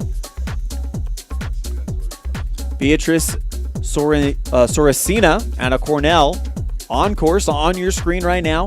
Margaret Lonergan with a time of 1:14.32, and Kylie Brino right behind her with a time of 57.16 to the finish line. Rebecca Yedid out of University of Michigan now on the screen as we'll await the time for Beatrice Sorosina out of Cornell. Anika Parasad from University of British Columbia in the start house, and now she is on her way as Beatrice Sorensina with the time of 56.25 for the Cornell racer. Anika Parasad from University of British Columbia on course right now, and Carrie Ritter of Northeastern University in the start shack. Rebecca Yedid out of University of Michigan hits the time with a 53.70 as Carrie Ritter now on course, and she is on your screen right now here on the USCSA Broadcast Network. Anika Parasad of University of British Columbia will be the next to hit the finish line, and Mia Schroeder from University of Oregon in the start shack. All chasing that 46.21 by Ulali Jro out of Rocky Mountain College, and on course it is Mia Schroeder. Anika Parasad waiting for her to hit the finish line as Schroeder has started her time. And then Parasad with a time of 105.12. Carrie Ritter will be the next person to come down here at the finish corral. Mia Schroeder from University of Oregon on your screen right now starting her run. Brooke Miller from University of Wisconsin-Madison will be next to drop in, and she does so. Carrie Ritter with a time of 56.69. As now we see Brooke Miller from University of Wisconsin-Madison on your screen. 112 of the top ski racers have come down. We still got a few more to go, and Brooke Miller looking to add her name to it. Mia Schroeder from University of Oregon should be hitting the finishing corral momentarily. And now on course it is University of Virginia's Olivia White. And the time for Mia Schroeder, 102.83. Virginia's Olivia White on your screen right now in the middle part of the course. Coming to the finish line, it is University of Wisconsin-Madison's Brooke Miller. All chasing the 46.21 set by Ulali Jro. Brooke Miller from University of Wisconsin-Madison will be coming in shortly as Olivia White of Virginia coming down in the time for Brooke Miller. 58.16 for the University of Wisconsin-Madison athlete. Now on course it is Mia Crivelli out of Hobart William Smith University. Standing in the start gate, it is Elena Keister from U.S. Military Academy. Getting ready to come down to the finish line, it will be Olivia White from University of Virginia. Again, that 46.21 by Ulali Jro has been up. She was the 7th person to come down, and it has stood the test of time. Olivia White from University of Virginia will be the next to come to the finish line. We've got Mia Cervelli right now from Hobart William Smith on your screen as she drops over the head wall. Olivia White with a time of 107.43. Elena Keister of U.S. Military Academy in the start shack.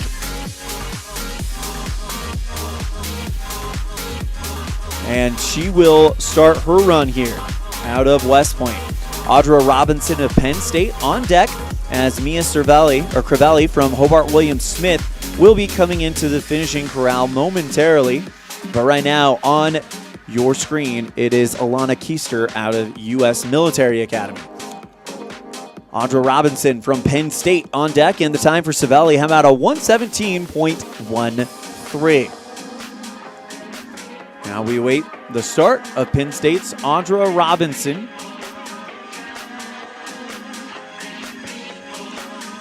Wearing big number 115, State College's finest. A school known for their athletic prowess. And as we await the time for Elena Keister out of U.S. Military Academy, we will see what happens here as Audra Robinson is on course for Penn State. And it looks like Keister with a time of 113.76 as Audra Robinson from Penn State on course right now, doing a great job blocking those gates, staying in the line as she continues to make her journey down this national championship course. Kenna McCaughey out of UConn now starts her run. And next to come into the finishing corral will be Andra Robinson out of Penn State. Kenna McCaughey of UConn now on your screen. Daphne Ackerman from UMass will be next to drop in as we will await the time here for Audra Robinson. And now coming in, we lost our timing screen momentarily. It looks like Audra Robinson with a 101.62 as Daphne Ackerman on your screen right now.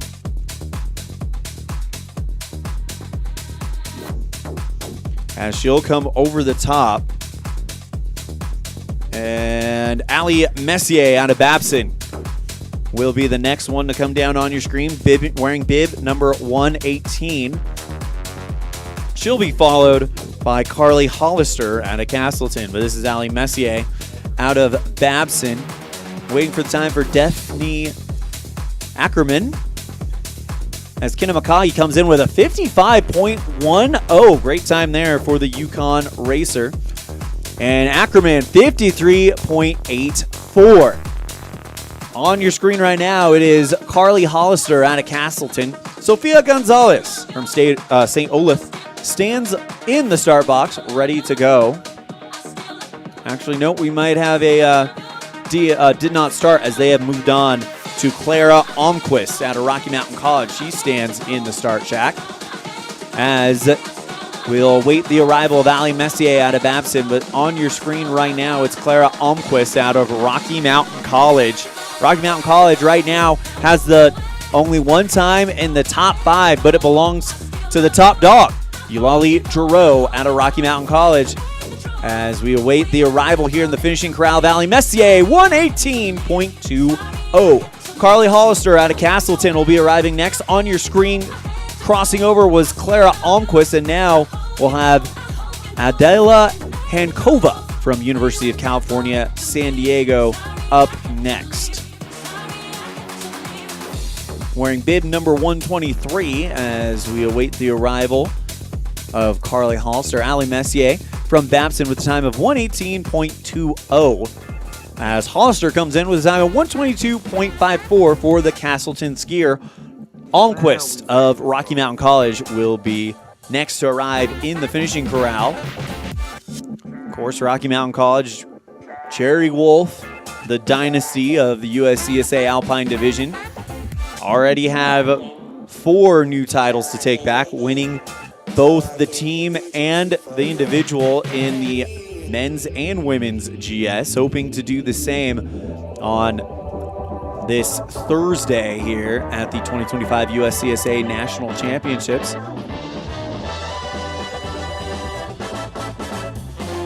Waiting on the arrival of Clara Almquist from Rocky Mountain College, as it looks like we got a little bit of a course hold as they're holding Adela Hankova from University of California, San Diego in the start shack.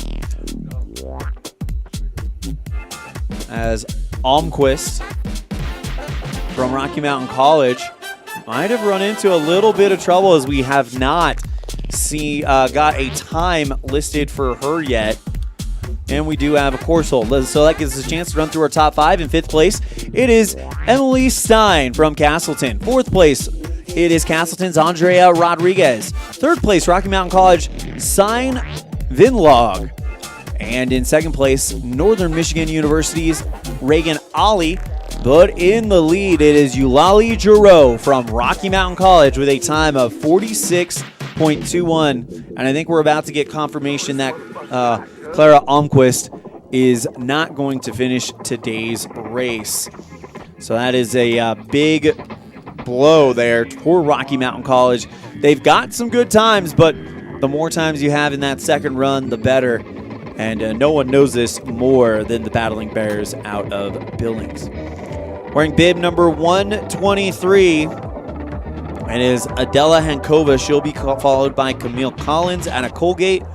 Then Ruby Alvera out of College of Idaho. Don't worry, USCSA fans. Boss Hog will be back. Just have some things that he is taking care of that he is the wizard at. He is the wizard at. Not a lot of people know this. He's not just the voice of the USCSA Alpine, but he is the IT director. He's the broadcast director, the whole kit and caboodle. So he is taking care of some things because we want to make sure we get that. We want to get that lower camera ready to go so you can see the finish here. Yeah, the camera is all fogged up. So yeah, that's what happens when you broadcast these events that are so dependent on Mother Nature. It's not just Mother Nature versus the Mount Bachelor race crew. It's Mother Nature versus the USCSA broadcast crew. But I tell you what, much like the Mount Bachelor race crew, the USCSA broadcast crew, we're going to do whatever it takes to get the job done. Isn't that right, JP?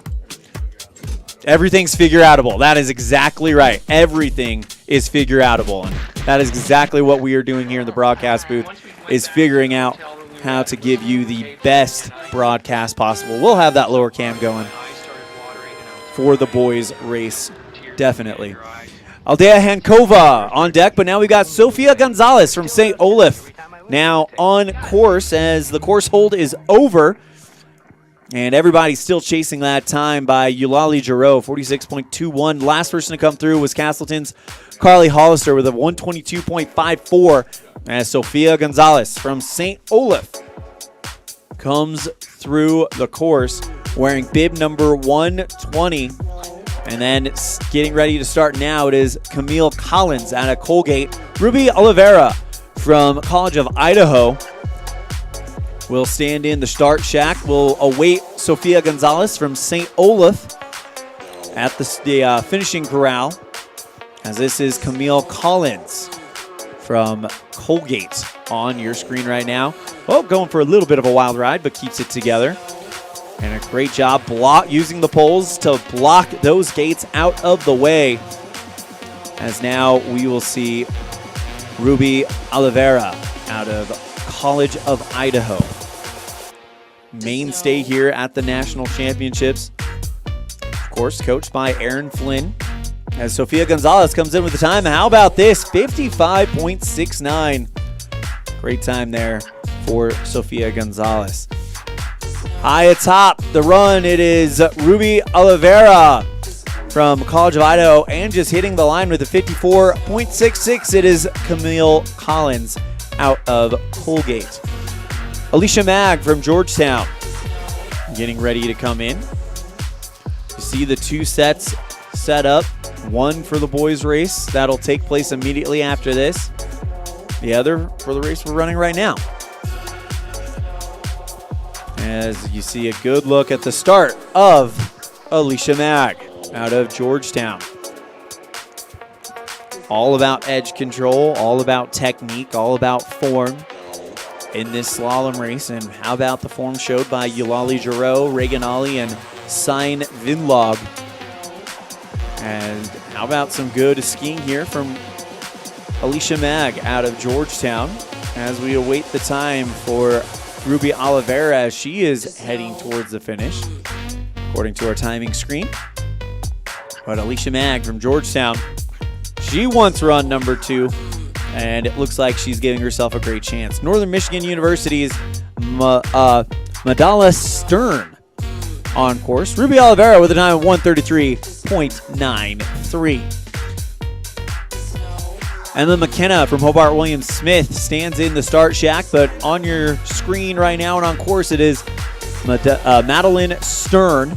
Alicia Mag from Georgetown will be in the finish corral momentarily, but look at the speed put on by Northern Michigan University, Madeline Stern. Emma McKenna from Hobart Williams Smith starts her run, and she is doing a great job trying to keep the line nice and tight. Ellie Strum of Northeastern University in the start deck. She does a great job here. This is Emma McKenna dropping over the top, and here's Ellie Strom on your screen from Northeastern University. Riley Bauman from Penn State in the start shack. Time for Northern Michigan University's Madeline Stern is a 56.17. Great run there by Madeline, as we'll await the arrival of Emma McKenna into the start shack. But on the screen right now, it's Ellie Strom out of Northeastern University. Emma McKenna with a time of 55.93. On course right now, it's Riley Bauman out of Penn State. Bauman doing a great job here. The Nittany Lions, team that really always seems to compete well, no matter what the sport is, and collegiate ski racing, no exception, as they have been here for a long time. As Riley Bauman, Penn State University skier, continues to come down. Alexandra Martin from the United States Military Academy stands in the start shack. Ellie Strom from Northeastern, by the way, wow, a 51.79 is her time. So Strom with a great run there. Riley Bauman will be next to come into the finishing corral. And the next to start it is Alexandra Martin from the United States Military Academy. On your course right now and on the screen right now, Emily Sissom from UMass in the start shack. And a good job here by Martin. Bauman hits the stripe with a 110.35. 110.35. Alexandra Martin from the United States Military Academy on course on the screen on the USCSA Broadcast Network, as she will drop over the head wall. And now here comes Emily Sissom from UMass with Fallon Smith from the University of Maine Farmington standing in the start shack. But this is Emily Sissom from UMass. Comes out looking fast, doing a great job navigating this course. Jessie Scott set one worthy of a national championship. That is for sure. As we await the arrival of Alexandra Martin from the United States Military Academy in the finishing corral, as we hope to see her in run number 2. And now here's Fallon Smith from the University of Maine Farmington. Alexandra Martin finishes with a time of 120.61. 120.61. Fallon Smith from University of Maine Farmington gets on the course, gets on the edges, and gets on the gas pedal as she is continuing to drive her way down this course, as Emily Sissom with a time of 59.94. 59.94. Here's Emily Kettler from University of Wisconsin-Madison. She'll be followed by Kyla Butler out of Clarkson, and then Sydney Schwalm from the University of Michigan. Oh, and it looks like Emily Kettler had some trouble high in the course. She is down on the ground. She's lost a ski, and that will be the end of her national championship race today. So Fallon Smith heading for the line and stops the clock with a 59.51. 59.51. Emily Kettler getting off the course, and now Kyla Butler from Clarkson waiting the start.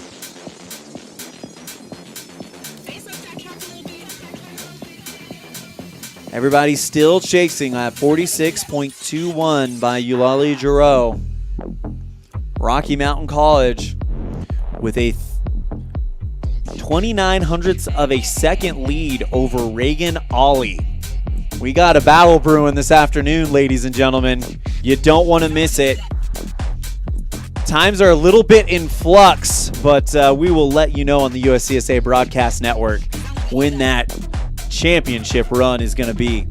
Kyla Butler from Clarkson on course right now, wearing bib 139, as she will come over the top of the head wall. And now we'll see Sydney Schwalm from the University of Michigan, the Wolverine, on course right here, and the Husky out of UConn, Charlotte Hill, looming in the background in the start shack. Oh, coming out. Oh, catching an edge and going down. It's Butler. Her skis are still on. We'll see if she decides to hike it or if that's going to be the end of the day. Look at the grit and determination by Sydney Schwalm from University of Michigan. Hikes up, hits the gate, and she's back on course. Bravo, young lady. This is what the national championships are all about. Grit, try, determination, and the will to win. Not necessarily win the gold medal, but get the victory for yourself, saying, I finished a national championship. On the course right now, Charlotte Hill from UConn. As she is moving down the course here. Ella Hartmanis from Cornell. Nope, scratch that. It's going to be Kate Kundle from University of Oregon in the start shack. This is Charlotte Hill. Sydney Schwalm from Michigan. We want to see her in the finish, and she gets it. 1:15.24, and she earned every part of that run. We will see her this afternoon in the final run of the 2025 USCSA National Championship Ladies Slalom. Charlotte Hill from UConn will be next to hit the finish line, but this is Kate Kundle from University of Oregon on course. And unless they moved some people around, which they very well may have, we may only have one more after Miss Kundle before we put run one in the books. Kundle from University of Oregon coming down, doing a great job. Trying to drive. Oh, and she clipped a gate, lost a ski right as she was coming over the transition. Fortunately, that is going to do it for Kate Kundle. Now it'll be up to Laura Flygar out of the University of Washington.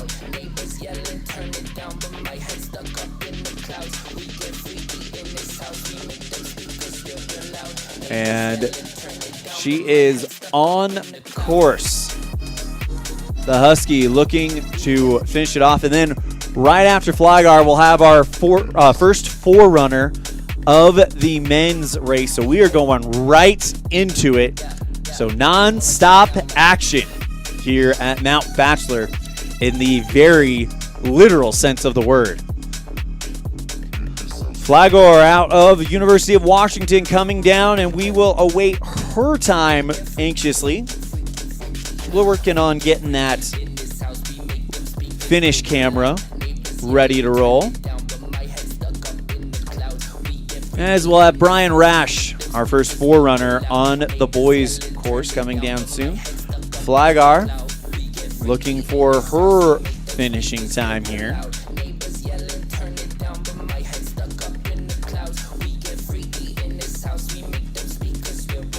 University of Washington's Laura Flagor finishes with a time of 58.93. So your top five in run number one, and with a 46.95, it is Emil Stein out of Castleton in fifth. In fourth place with a 46.81, Castleton's Andrea Rodriguez. In third place with a 46.62, Rocky Mountain College's Sign Vinlog. In second place with a time of 46.50, it's Reagan Ollie out of Northern Michigan. And your leader going into the final run is Rocky Mountain College's Ulali Jro with a 46.21. Well, fasten your seatbelts. We are only about halfway done with run number one, as soon we will have the men live here on the USCSA Broadcast Network, as we are in the process of getting that lower camera back.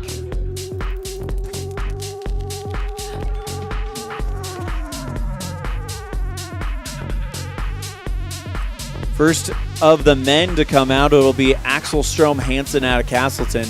And then literally right off the bat, coming out second in the men's, it'll be Rocky Mountain College's Jules Clarice. So almost immediately, the bar will be set And after that, it'll be Aaron Grislack, William Saylor, James Rosenblum, Will Patton, Sebastian Jorgensen, Tanner Bentz, Aaron Martin, Aaron Frommer, Will Cito, Giuliano Bianco, Thomas Johnson, Aiden Lewandowski, Stephen Connolly, Graham Barwick, Sam Roy, Peter Spencer, Finn Knock, Antoine Mark, Marin Vigneris, and Hirakawa Ko, as far as we'll go in that one.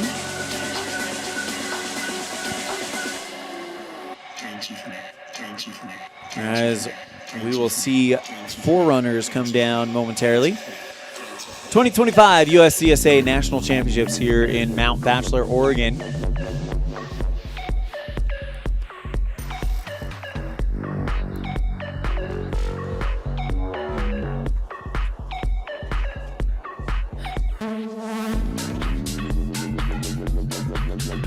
Around 140 of the top male ski racers coming up in the slalom.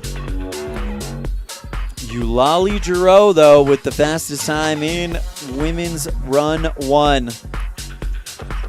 46.21 with a 46.21.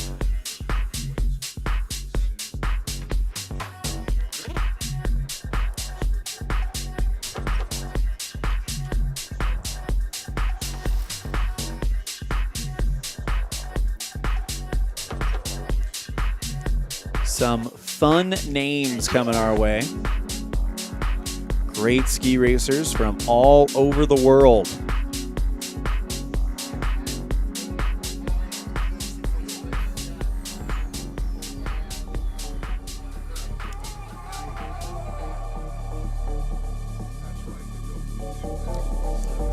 As the boys will come down on the course on Looker's right.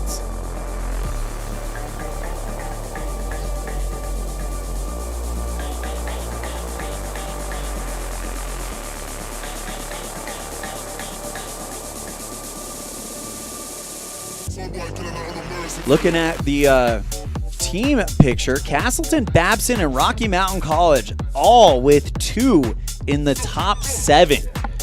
Matter of fact, that makes up 6 of your top 7 times. The lone holdout, Reagan Ollie, Northern Michigan University, proving 2023 could very well happen again.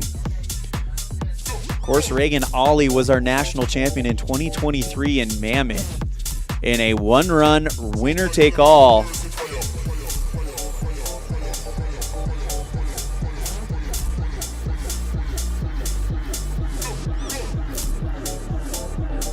Packed day of action here on the USCSA Broadcast Network. Alpine skiing, freestyle snowboarding, alpine snowboarding as well. You can find those spread out among the 3 broadcast channels here on the USCSA Broadcast Network. Just go to YouTube, USCSA Broadcast 1, 2, or 3.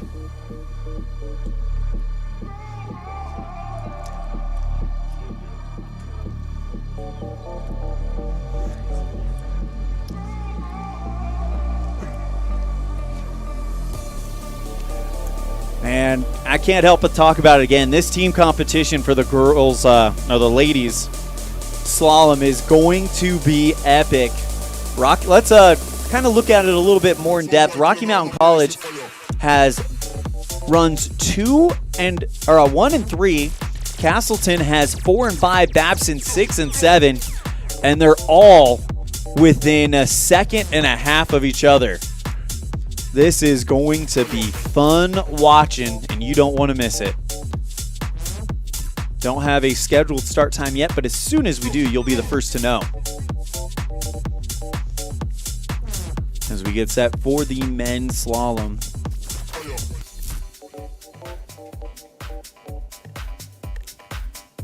We're going to take a break here on the Broadcast Network. We're going to keep the camera live and the tunes bumping.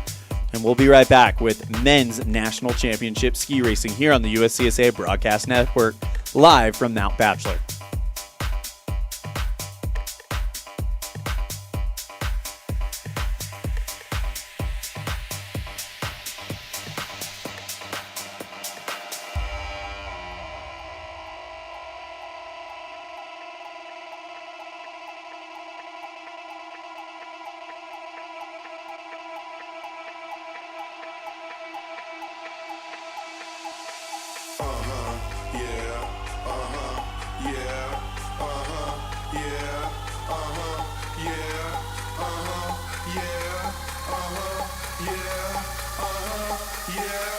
1, 2.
Shows all the time. Like there's a certain like vibe that you are gonna have attached to you. I was like, oh, okay, I was wrong to not assume the worst.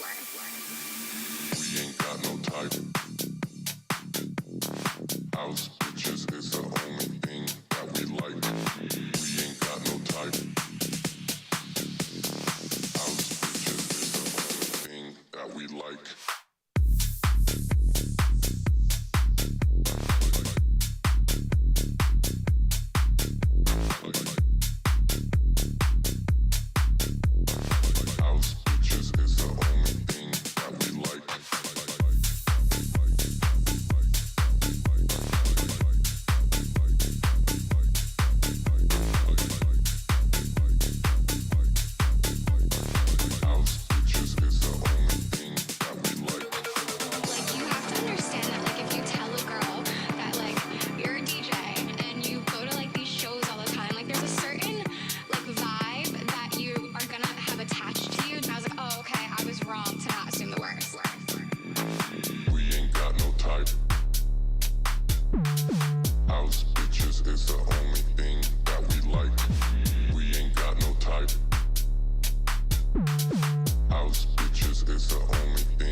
House bitches is the only thing that we like.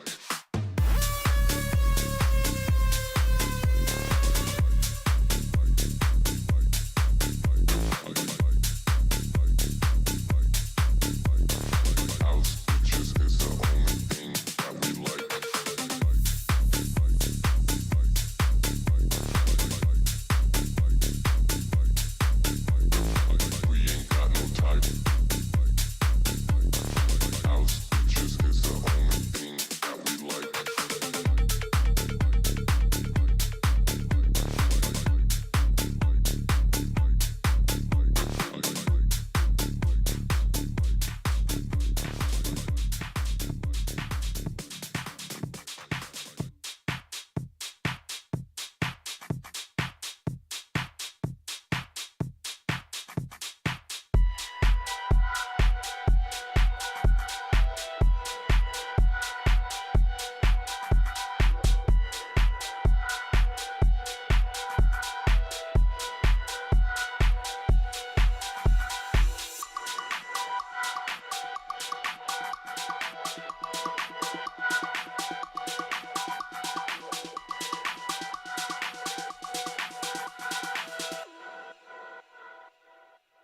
Ain't nothing but a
with the brand new funk.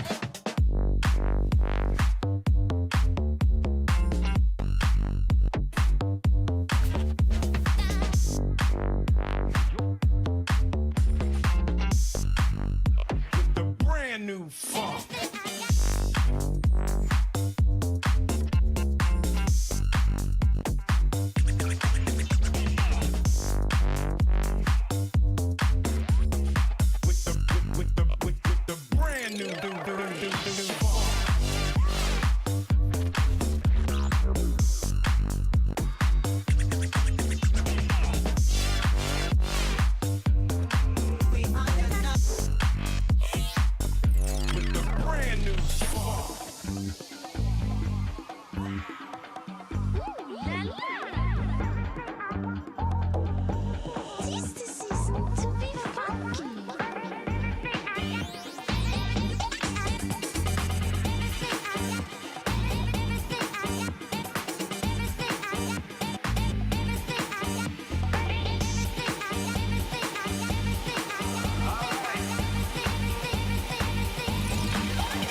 And welcome back, ladies and gentlemen, boys and girls. We are back to live action here as the men have begun the hunt has begun. Yeah. No doubt about it, as Voss Hogg and Elon Olive on the call as we are bringing you live coverage now, the men's slalom run number 1. We've had a couple of racers come down. That was Axel Strom Hansen from Castleton laying down the 41.64 in the first run. Doubt that is going to be a time to take a look at, Elon Olive, because Axel Strom Hansen, he is definitely a technician out of Castleton, and wearing bib 151, laid down 41.64. Jules Clarice, the champion 2 days ago in the men's giant slalom from Rocky Mountain College. Now he's across the stripe. The second fastest time, just 1/10 of a second behind Strom Hansen. So right there at the top of the leaderboard, we've got Castleton and Rocky Mountain just blasting it out against each other. And Jules Clarice, he'll have the second fastest time of 41.77. So just like that, Elon Olive, we've got Jules Clarice and Axel Strom Hansen laying down the gauntlet. Yeah, and Jules Clarice, we'll see what he does here in run number 2, but that is a great start for GS national champion. He is really quick through that combination at the bottom. Joseph Olson from the Air Force Academy also across the stripe in a 44.59. Now Aaron Grislak from Northern Michigan University, he'll hit the line in a 41.46. William Saylor from Stanford University now on course. You can see the Cardinal now making his way out of the top section into the lower third. And here comes William Saylor. Saylor now moving well through. Oh, what a nasty flush there here at the bottom of the course. And Saylor, no problem for that young man, as he has successfully navigated his way through the finish now. James Rosenblum here at the top on your screen. Saylor across in a 47.44. But Rosenblum now will pick him up with the lower cam. And Rosenblum moving well here out of the transition into the lower third. Here's a nasty flush. Boy, I'll tell you, that flush is just filthy. But no problem for Rosenblum from Babson. And now Rosenblum with good form as he makes his way to the finish. Now it's Will Patton from Hobart William Smith. Patton at the top now through the center section. Meanwhile, Rosenblum, he has come across the stripe in 43.36. Will Patton from Hobart William Smith in bib number 157. Boss got some course information for you. This was set by Eric Luntigen. 53 gates, 50 direction changes. 53 gates of fun, 50 direction changes. Here is at the end of the run, Will Patton from Hobart William Smith, 41.71. That's a good run for Will Patton. That's third fastest at 41.71, right behind Axel Strom Hansen. So they've got to be happy with that over at Hobart William Smith. Patton, he just laid down the heat for his team. Sebastian Bjorkson from Lafayette now. And here at the finish line, that's Bjorkson. And Bjorkson, he'll hit the line at 45.69. Now back up high, Tanner Bentz from Wisconsin-Madison. Had to scrape a little bit of speed coming over that drop there. And Tanner Bentz making his way towards the finish line. Meanwhile, upstairs from Lehigh University, it's Aaron Martin now on course as we see him get started. Meanwhile, back down at the bottom, University of Wisconsin-Madison's Tanner Bentz. And he hits the line with a 45.28, a good run for Bentz. Here's Aaron Martin from Lehigh University now through the center section. He'll make his way into the transition, and to the lower third comes Martin. Boss, this looks like a very swingy course at the top. It's when you get down to the bottom right there, that combination that Martin was about to take in there. Now from Columbia University, Adam Frommer wearing bib 161 on course, high atop this Thunderbird Trail. Meanwhile, at the bottom, Lehigh University's Aaron Martin now. Martin making his way. We'll have to check out here Adam Frommer from Columbia University. Frommer here is at the top of the course. And Aaron Martin now. Looks like Aaron Martin might have skied off. We'll check that. because this is Adam Frommer from Columbia University in the lower third. Look at this combination. It's so technical, so difficult. You've got to be on your toes as you hit that bottom part of the third. And Frommer has, check that, Aaron Martin has skied off. Of course, that's going to be the end of the day for Martin. Now hitting the line, that is Columbia University's Adam Frommer, 49.41, good enough for 10th fastest. Here's Will Cito from the Claremont Colleges. Yeah, again, another great look at this combination right here. This is where it gets technical, kind of lulls you to sleep with that rhythmic section, and then these massive combinations back to back. Just filthy. Yeah, and then you have a massive turn coming into the finish line. Here comes Will Cito from the Claremont Colleges in his first run here of this men's slalom national championship. Glad you're joining us on the broadcast network. From Oregon State University, the Beaver. From Corvallis, it's Giuliano Bianco in bib 164 now.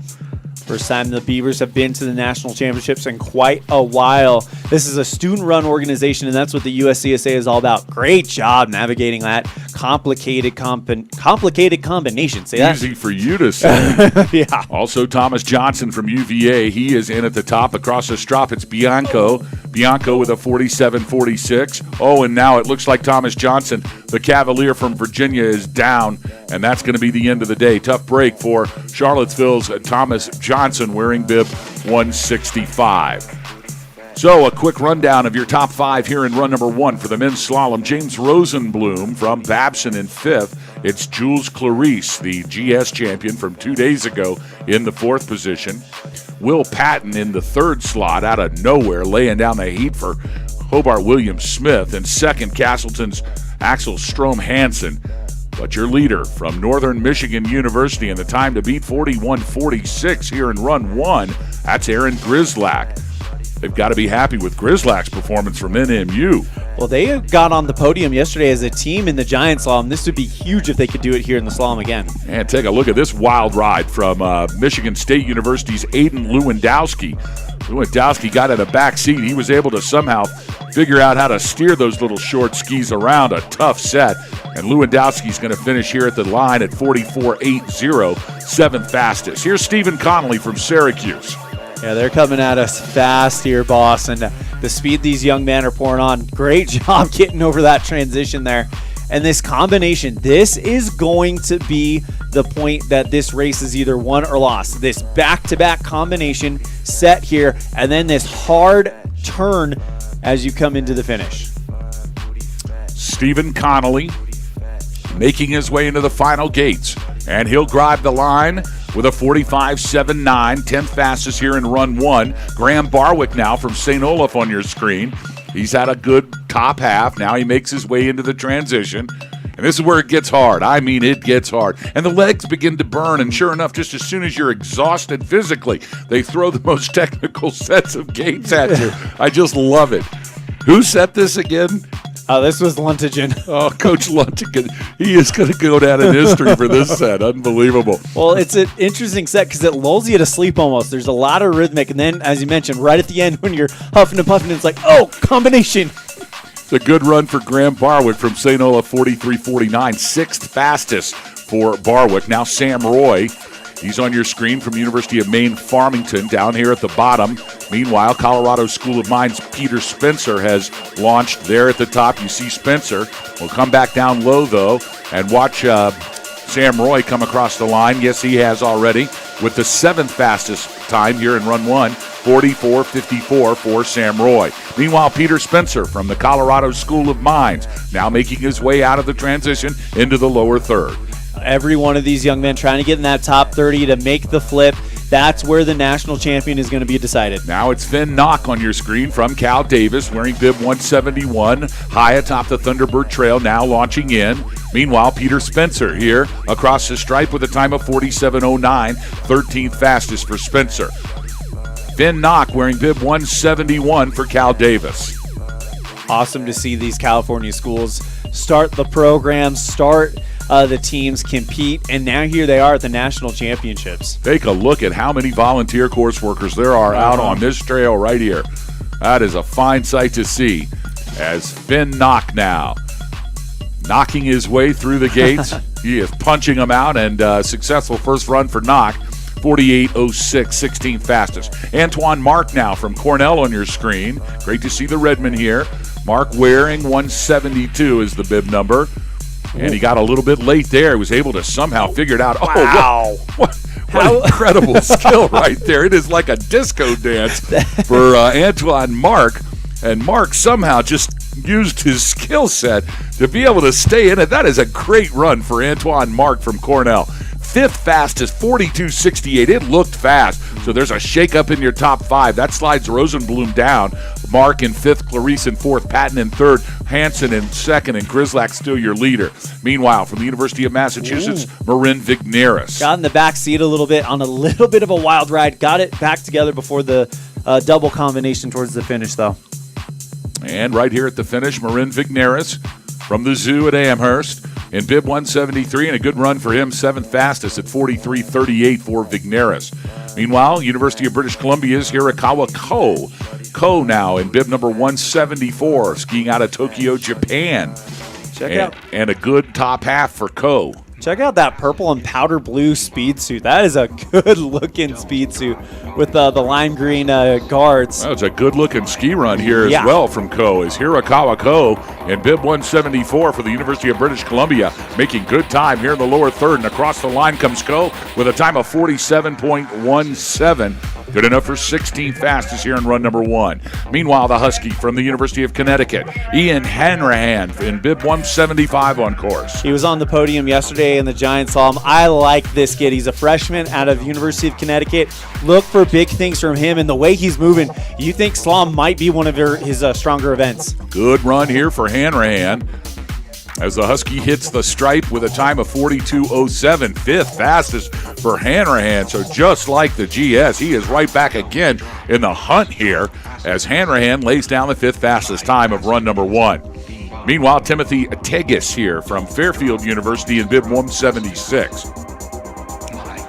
And now coming in from the top, Jack Price from St. Joseph's College of Maine. But here at the bottom, it's Timothy Tegas from Fairfield. 5 gates to go for Tegas. And he'll hit the line. 48.11 for Timothy Tegas from Fairfield. St. Joseph College's Jack Price now in bib 177. A good top half for Price. He'll make his way through the transition now. He can see the bottom half of the course. But boy, they don't even have any idea what's getting ready to come at him, because it is nasty down here in the final 20 gates, no doubt. When you drop over that head wall, it's almost like dropping over the final drop on your favorite roller coaster. Just thrills and chills as you come through. And a good run for Jack Price, 45.10, 13th fastest. Here's Clarkson's Edouard Brochu in bib 178. Brochu made the podium for the men's GS. Now he's back at it for the slalom competition. Brochu skiing for Clarkson. And he's having a good top half here. Let's see how he can do here in the final 20. Yeah, looking at the start list here, boss, there are some big names kind of spread throughout this thing all the way to the midpoint. We may have a while until we have a picture of what the flip looks like. Here at the top, Justin Schaffritz from Skidmore College. Schaffritz now making his way out of the top half. He'll try to navigate these couple of combinations, which are just filthy nasty. No problems here for Schaffritz. He's got a good run going here for Skidmore in bib 179. He'll be followed by Nathan Kessler from WPI. Here's Kessler. Schaffritz came in with the 9th fastest time of 45.42. Nathan Kessler from WPI. Great to see the Worcester Polytech team here again at the USCSA National Championships. Shout outs to my friends Mark and Laura, the benefactors, coaches, and I think the best thing ever happened to WPI skiing. Hope they're watching today. Watching Nathan Kessler. He'll hit the line. And a 45.79, 18th fastest for Kessler. Jens Dosey now from Minnesota Duluth. Right here through the top half. And he's going to make his way into the bottom half. Meanwhile, at the top at UCLA's Aiden Lefrancois now on course. You can see him navigating from the backseat, driving just a little bit. He'll need to get up on the front of those skis, pick up a little bit more speed. But here at the bottom, it's Jens Dosey from the University of Minnesota Duluth. And he'll hit the line with a 45.27, good enough for 15. UCLA's Aiden LeFrancois on your screen in bib 182. As he makes his way out of the transition now, he'll be followed by University of Washington's Ford Hodgkins. And Hodgkins now on course. Here at the top, you can see him navigating the first 10 gates. Meanwhile, Aiden LeFrancois down here, and Francois is skied out. Oh, that's a tough break for UCLA. They had a good run going for Aiden LeFrancois. It's going to be the end of the day for him. It's so difficult when you're in that back seat because it's counterintuitive to get forward, especially on a race like this. Here is the University of Washington's Ford Hodgkins. Hodgkins in bib 183. He's got a good set going here. Good rhythm for Hodgkins as he'll drive to the line. He'll hit the stripe. And Hodgkins with a, check that. Hodgkins with a 43.03. That is a top 10 time here in run number 1. That is good enough for 7th fastest. It looked fast. It looked clean and fast, and it was. So hats off to the University of Washington Ford Hodgkins. He has slid into the 7th position. Here's James Briggs from the University of Wisconsin in Madison. And Briggs now making his way. Here from the top comes Sondre Anderson. Anderson from Castleton in bib 186. Meanwhile, Briggs from Wisconsin-Madison here at the bottom. 3 gates to go now, and across the line comes Briggs in a 45.03, 15th fastest. Look at Sondre Anderson in bib 186 from Castleton, a good top half. Now he makes his way into the lower third. Yeah, and this is, again, the part where it really gets technical. He's done a great job in the rhythmic section. Combo 1, clean. Combo 2. Looked like he was about to set up clean there as well. Thomas Hatcher from Stanford now is in, and he's on a wild ride. And, that's what happens. We talk about the backseat drive. He's still in the race, though. And across the line here at the bottom, that is Sondre Anderson from Castleton. 42.88 with the 7th fastest time of the day. So just out of every place is coming. It's amazing to see how this is shifting around. A great run for Anderson. He's got to be happy with that 7th fastest so far here in run number 1. Stanford's Thomas Hatcher now in bib 187, making his way into the final 20 gates. He'll be followed by Babson's Mad Syverson. Syverson, a technician. Look at this man ski as Syverson flying up the top half of the run. Meanwhile, at the bottom, Thomas Hatcher at Stanford University hits a stripe in 48.18. But let's go back to Babson's Mad Syverson. Syverson now moving well through the center section. Take a look at this kid ski. He is fantastic. He finished second in the men's giant slalom. He wants to get a national championship. This is his event. He likes to think of himself as a technician. The Air Forces Academy's Luke Kirchmeyer now on course. But here at the bottom, it's Mad Syverson. And Syverson grabs the stripe. Let's see what the time is for Mad Syverson from Babson. We're waiting here for the timing, and it's the number 1 time of the day. 40.98. The number 1 time for run number 1 belongs to Babson's Mad Syverson. I knew it was going to be fast. It looked fast from the top, and sure enough, he kept it trucking all the way down here to the finish corral. So Mad Syverson, your new leader. It changes everything. Jules Clarice in 5th, Will Patton in 4th, Axel Hansen in 3rd, Grislack now down to 2nd, and your new leader with the time to beat a 40.98. It is Babson's Mads Syverson. Luke Kirchmeyer from the Air Force Academy came across with a 44.38, 14th fastest, and here's the big dog, Frederick Strong from Rocky Mountain College, wearing bib number 190. Hit the podium for the men's GS, now back at it. And he's just rock solid and steady for Jerry Wolf in the Silver Fox from Billings. And it looks like Frederick Strom, he'll hit the line with the 3rd fastest time, 41.51 for Rocky Mountain College's Frederick Strom. So it's Strom in 3rd, Grislack in 2nd, but Babson's Mad Syverson, he's gone mad, and he's laid down a mad time. 40.98 is the time to beat now.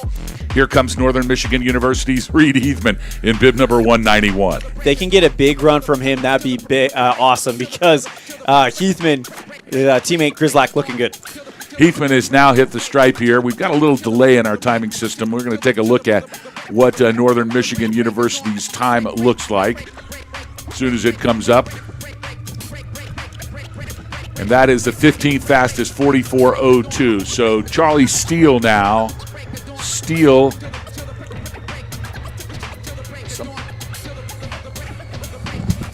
Steele from Lafayette University.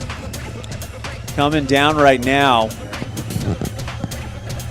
As Steele also on course, Ethan Hine out of Hobart William Smith. As Steele will finish with the 15th fastest time of 44:02. And now Charlie Steele from Lafayette getting ready to come in. And he finishes with a 52:35. Ethan Hine from Hobart Williams Smith now. We'll see him make his way from the top. There is Ethan Hine. And I'm afraid we have lost our live feed from timing. There we go. Now we're back in the game. Hine came in at 43:05. Greg Brower from Colorado School of Mines in bib 195.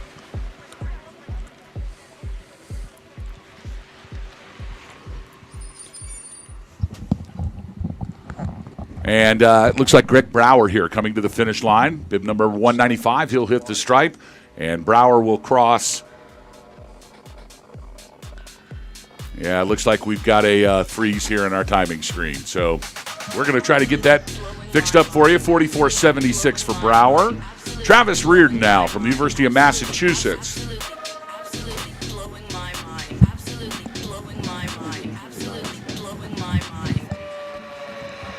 And now here at the top we see Jack Allison from the University of Virginia.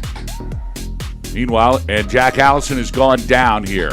It looks like Allison, that is bib number 197. That is indeed the Cavalier from the University of Virginia. And that's going to be the end of the day for Jack Allison. So we're going to take a brief second here to clear the course. Wild and crazy action here in run number 1 for the men's national championship. And just as I say it, we are back on course as Jacob Roy. He is about 10 gates in here, trying to get our timing system fixed back up. Meanwhile, Jacob Roy, all by himself from the University of Maine, Farmington. Great to see this athlete here at national championships this year. And Roy crossing over. Now into our lower camera, into the lower third comes Jacob Roy. Roy now from the University of Maine, Farmington, and Roy has missed a gate, and that's going to be the end of the day. Gosh, he had a good run going. Tough break for the University of Maine, Farmington's Jacob Roy. Now Joshua Juziak from Clarkson on course. Juziak skiing well here in the top 20 gates. He'll make his way through the center section. Into the lower third comes Juziak. And now Juziak transfers. He can spot the finish corral about 25 gates away now for Juziak. And Juziak skiing well here. It's a good run for Josh Juziak from Clarkson. And he's going to hit the line with a time of 43:83. 16th fastest for Joshua Juziak from Clarkson. Here is Lehigh University's Ian Kenyon in bib 200. Kenyon now moving to the center section. We'll pick him up here on the lower camera. Meanwhile, dropping in from the University of Connecticut, it is Dwight Mulcahy. That is the man Mulcahy. He is just getting started here at the top. Check that. Lehigh's Ian Kenyon now. And Kenyon is across the line in 46:58. And it looks like Mulcahy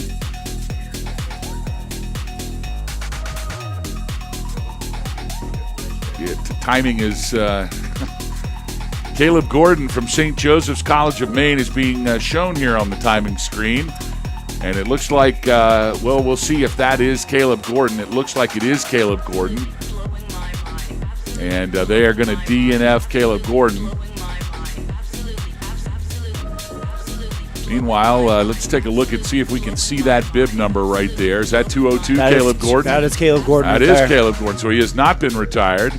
Somebody has been retired here, but Caleb Gordon's going to ski right through him. So it was before Caleb Gordon was a skier, and we'll have to find out who that was. Meanwhile, Caleb Gordon now from St. Joseph's College of Maine making his way into the final 3 gates, and he'll grab the stripe with a time of 44.63, good enough for 22nd fastest. Here's Daniel Rassis from Cal Davis in the top section.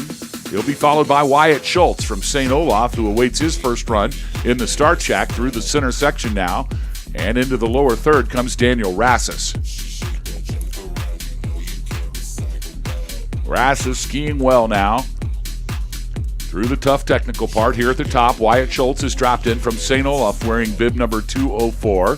A good run started for Schultz. Meanwhile, Daniel Rassis from Cal Davis makes his way into the final 5. And a safe ski. He'll make run number 2 as Rassis hits the line in 57.68. Wyatt Schultz now. He is making his way at the top. It's UBC's Nelson Frettenberg. Frettenberg for British Columbia. Here is Wyatt Schultz from St. Olaf in bib 204. And he drives to the line. Into the corral comes Schultz at 44.87, 25th fastest. Here's Nelson Frettenberger from UBC. He came out firing out of the gate. We got that start on the camera. Now he comes over into this technical part, boss, trying to hold it together. What a save there from Frettenberg. Frettenberg in bib 206 is skiing on a wild ride here in the bottom half, but he's got it together. Look at it. It's going to be fast. It's always fast when it's wild. And a good run for Nelson Frettenberger from British Columbia, 44.76 here for run 1. Cole Patton now from Fairfield, and Patton right in front of our camera, as you can see, has taken a digger. Let's make sure he's okay. Yes, indeed he is. And he lost his ski. That's a tough break for bib number 207. But he's going to be just fine. He will live to race another day. And they are going to move him into the DNF category. So that's a tough break there for Cole Patton from Fairfield University. John Peabody's next.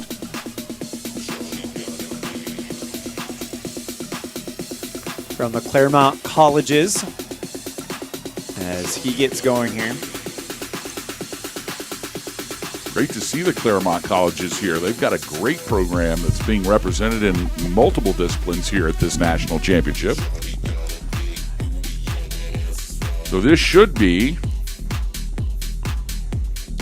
John Peabody on course. In fact, it is. And now Peabody making his way into the lower half. From the start, Columbia University's Augie Goldberg has fired up. There's Goldberg right there. And he is on a ride in the top. Meanwhile, at the bottom, John Peabody from the Claremont Colleges. And a good first run for Peabody. Safely inside the finish corral with a time of 56.83. Augie Goldberg is next. Here he comes out of the top half, making the transition. 20 gates to go for Augie Goldberg from Columbia. I want to know how you get the name Augie. That's just a cool name. It could be Augustus. Okay. Or August. Okay. Probably Augustus. Augustus, yeah. I like Augie. And Augie's short. I like it. That's fun. Oh, and just as we were complimenting Augie's name, Augie lost his ski, and that'll be the end of the day for Augie.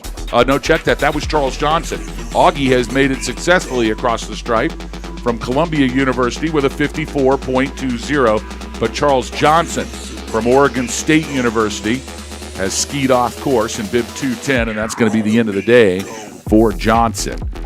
So let's go over your top 5 here in run number 1 for the men's slalom. In 5th from Hobart William Smith, it's Will Patton. In 4th, Castleton's Axel Strom-Anson. Rocky Mountain's Frederick Strom in 3rd. Aaron Grislak from Northern Michigan in 2nd. But Mads Syverson, he's gone mad here in run number 1 for Babson. Laid down the heat, 40.98. Almost a half second ahead of Grislak from Northern Michigan University.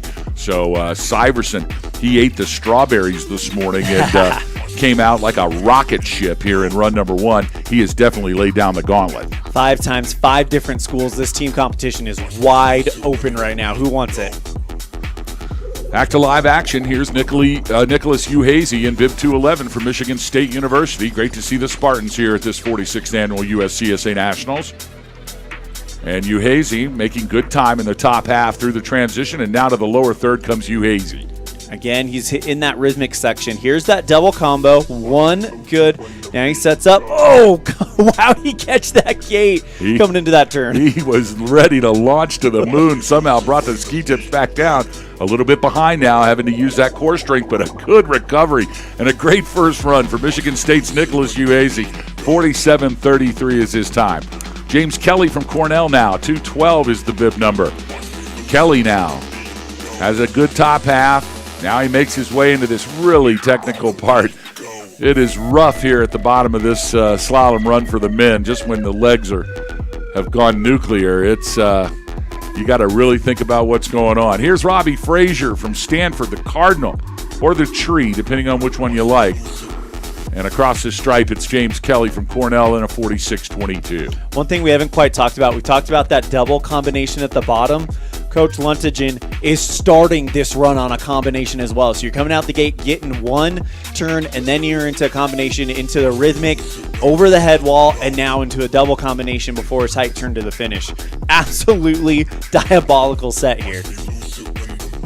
Robbie Frazier from Stanford on your screen now. Stanford, of course, they share the moniker of Cardinals, but trees too. It's like Auburn. They can't decide if they're a tiger or a war eagle. And then Alabama can't. They don't know if they're a wave or an elephant. Like, it's really messed up. That was Robbie Frazier from Stanford. 104.15, but he earned run number 2. Here comes Elliot Peretta. Oh. Peretta is a technician too. He had a great giant slalom run 2 days ago. Wearing bib 214 for Babson, and Babson needs a good performance from Peretta, and they're going to get it as Peretta hits the line with the 7th fastest time here in run number 1. We knew it was going to be good. Peretta knows exactly how to get it done, and he just did for Babson. So he will slide into the top 10. As we take a break here, get the course smoothed out a little bit. Have you ever seen more course workers on a course in your entire life? No. Unbelievable. Boss, looking at the start list, it is really interesting some of the strategies some of these coaches have done. We are seeing some big names, and Elliot Peretta. We've got Aniel Torres. They're going to come in the middle part of this course instead of at the beginning where you usually see those guys. So we still have a lot of big names coming up, and we are almost halfway through this field. Take a look at Oliver Lehman from Lafayette. He is in the start box. You can see him leaned over his poles there. They're going to let him go here momentarily. They are coming fast and furious. They want the track to be right for each of these athletes. Make it as fair as they can for every start position. They have done that in spades all week long. Hats off to this great race crew at Mount Bachelor. Hope you're enjoying our live coverage of USCSA Championship Racing. Boss Hogg and Elon Olive call all day here at this 46th edition of the USCSA National Championships. Of course, lots of fun going on. The snowboard free ski venue as well, slope style today, along with snowboard alpine racing. That's being managed by the Nordic team, actually. Trent Rosenberg giving you the call for the snowboard GS and the snowboard slalom on the Nordic channel. Meanwhile, Mark Oliver, the Beeve, and A. Shova with slopestyle competition on the snowboard channel. Check it all out here on the USCSA Broadcast Network. Here's Lafayette College's Oliver Lehman in bib 215. Yeah, good shot of Lehman kind of coming across here. That rhythmic section before the final 2 combinations.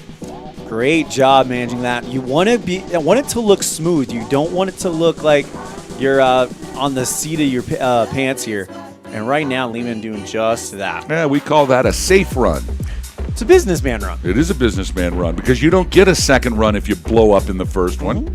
And so these athletes know that, and they're not going to take that risk. So a good run for Oliver Lehman from Lafayette, 48.87. He'll be back for run 2 later on today. Here's William Hennon from Wisconsin-Madison, and now dropping in from Hobart William-Smith, Jake Labanowski.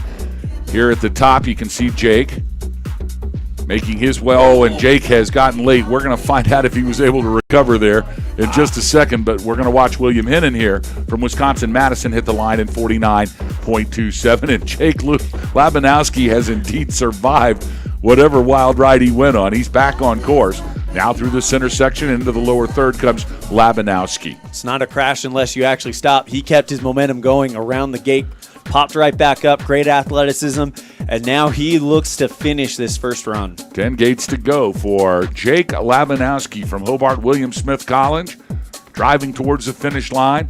He can see it, grabs the stripe, and successfully in the finish corral. It's Jake Labanowski from Hobart William Smith College, 49.07. Now flying high out of the Air Force Academy, Tyler Bardick.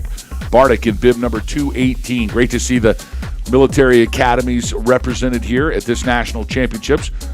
This is the Air Force Academy this year and the United States Military Academy. Here is this is Valero Eshogian. And I'm going to try to get a better pronunciation of that because I know I blasted it. That's Castleton's Valero. And Valero now in the top half. Meanwhile, here at the bottom, Tyler Bardick from the Air Force Academy crossed in a 45.96. And Valero Eshgoyen for Castleton. We will see him here at the bottom now with 3 gates to go for Eshgoyen. And a good run for Valero Eshgoyen for Castleton. The 11th fastest time at run number 1, 42.97. So Valero has got good speed and a good first run for his team at Castleton. Here's Andrew Truman from Northern Michigan University. Truman skiing in bib number 220. He'll be followed by Aniol Torres, and Torres now dropping in. Torres one to watch here.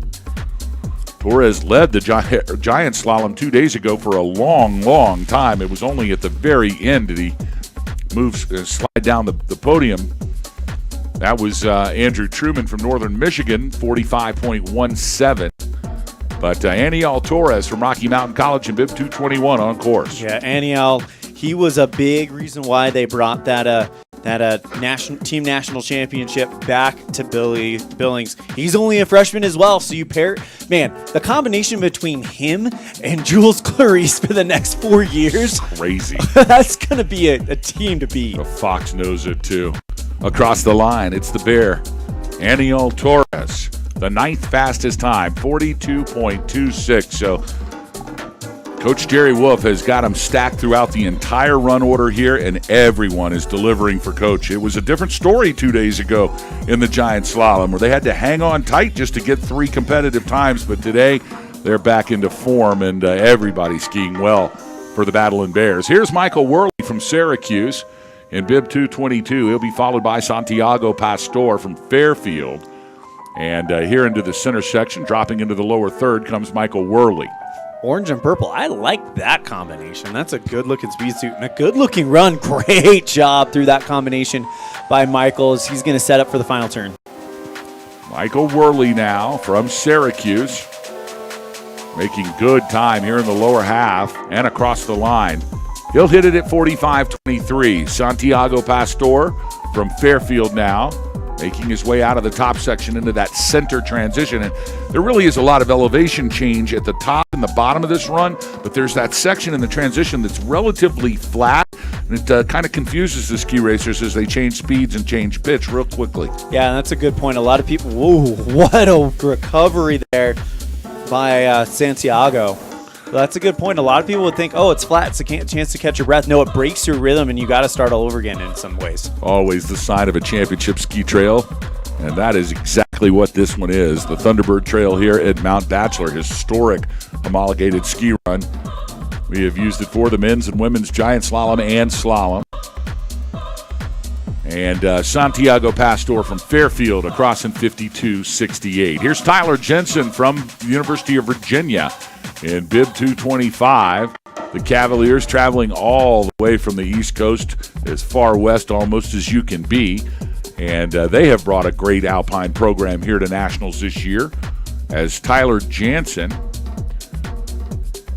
making good time here in the top half. Now he'll transition to the bottom.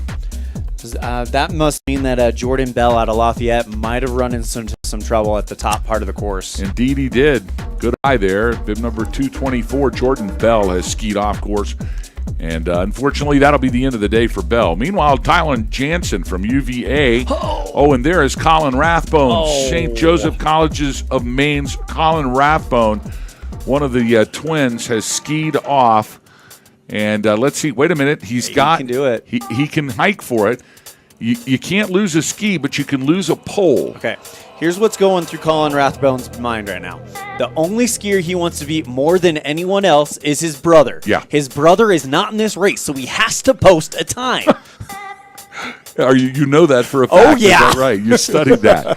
Now he's going to get back in. This is really, really hard, Did he folks. lose a pole? No, he's lost a pole. And he's going to use his hand to. It's not going to happen well. Yeah, it's not going to happen well, and that's a shame. But he sure tried. You got to give it up for the Rathbone, Colin Rathbone. He is one half of the Rathbone twins pair. They call them Rathbone squared. And that's the end of the day for Colin Rathbone. We're going to have to talk to him about that run if we can get him. Meanwhile, back to live action. It's Columbia University's Reed Hugh. And Hugh had a good top half. Now he makes his way into the final 20. Great job here by Reed. And now it looks like we got a new starter right here. Here is Clarkson's Reed Martin. So Reed Hugh at the bottom, Reed Martin at the top. Meanwhile, Hugh's got 2 gates to go, and he'll grab the stripe in a 55-44. Reed Martin from Clarkson now. He'll be the one next. There he comes. As he has successfully navigated the transition, now he can spot the finish corral. And Reed Martin for Clarkson in bib 228 skiing well. 3 gates to go for Reed Martin, and he'll hit the stripe safely into the corral with a 44.03. Good enough for 21st fastest time here in run number 1. St. Olaf's Austin Jenger in bib 230. And good top half also for Austin. Also Kingsley Alsop from Colorado School of Mines. Starting out here, as you can see, high atop this Thunderbird Trail. And he's got a good safe ski going, starting to develop big ruts in the top, as you can see. St. Olaf's Austin Jenger, 45.59 is the final time for Jenger. Here's Alsop from Colorado School of Mines in bib 231. He'll be followed by Hunter Halstead from Michigan State University. And Alsop looking to get there. Here comes Kingsley Alsop. Good job here in the rhythmic section. Looking to finish this up. We'll see him this afternoon. And across the line, it's Alsop with a 54.21. Michigan State's Hunter Halstead in bib 232 now. Boss, with the way this course is kind of developing, you have to drive this thing from the front of the ski, from the front of the boot. You cannot get in the back seat because you're not going to be able to follow this course. It is so tight. You need to be reactionary here. Well, it is definitely getting the track set in it. I remember when we were here back in 2015, we had a day that we got a lot of snow during the slalom and same time of conditions. But hats off to this race crew.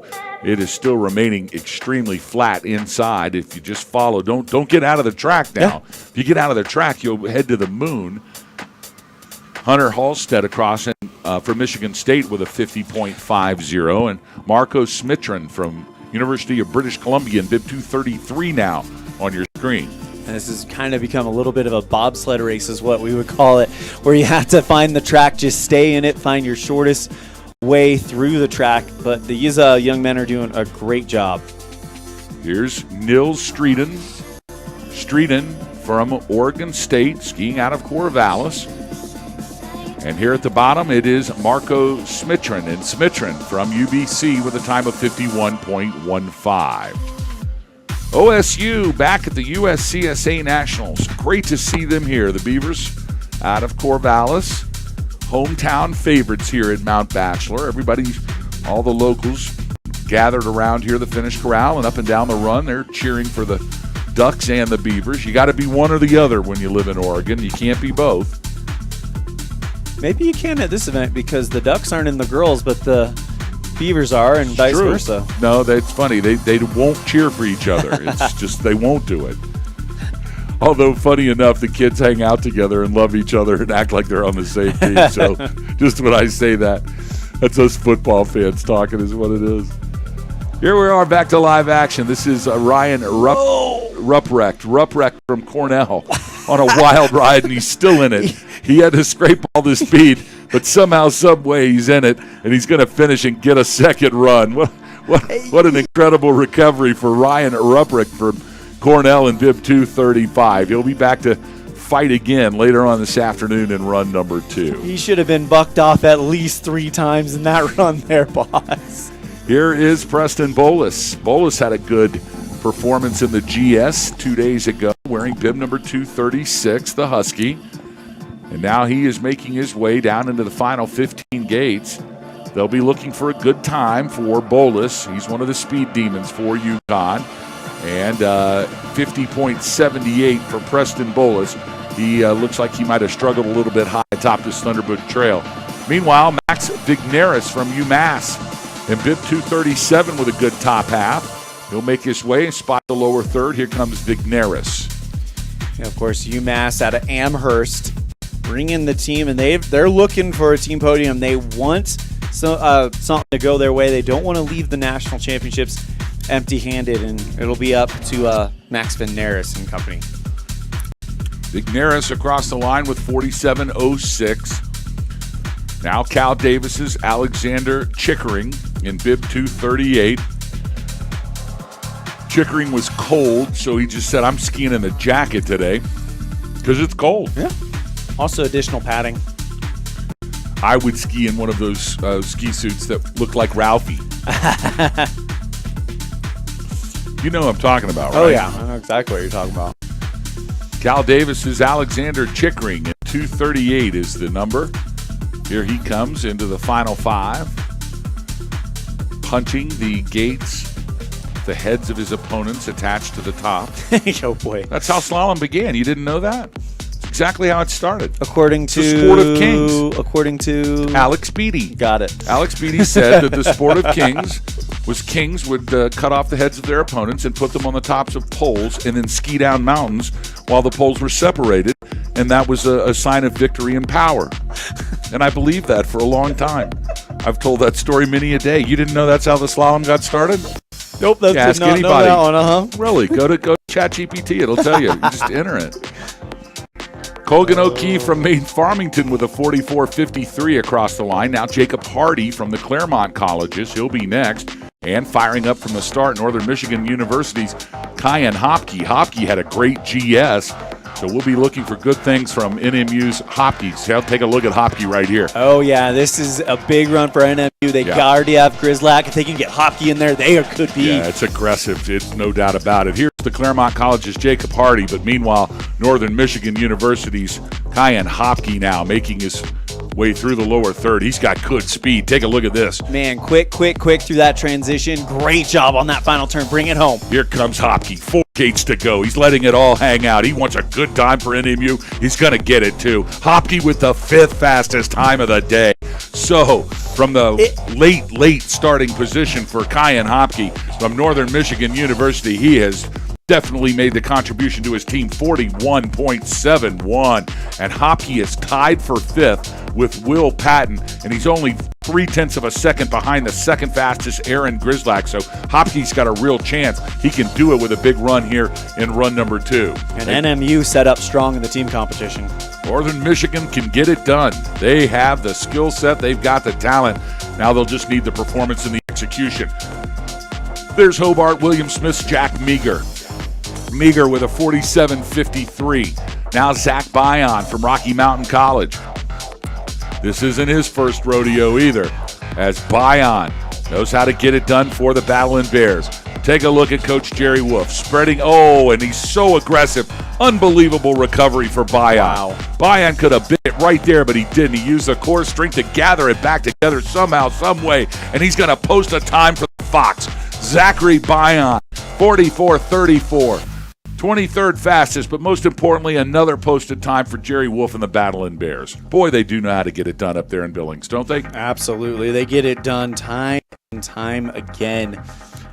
Just a reminder, our podium last year in this event on the team side, it was Castleton gold, NMU silver, and Clarkson took the bronze. Yeah, I remember last year it was a disaster for the Battle in Bears.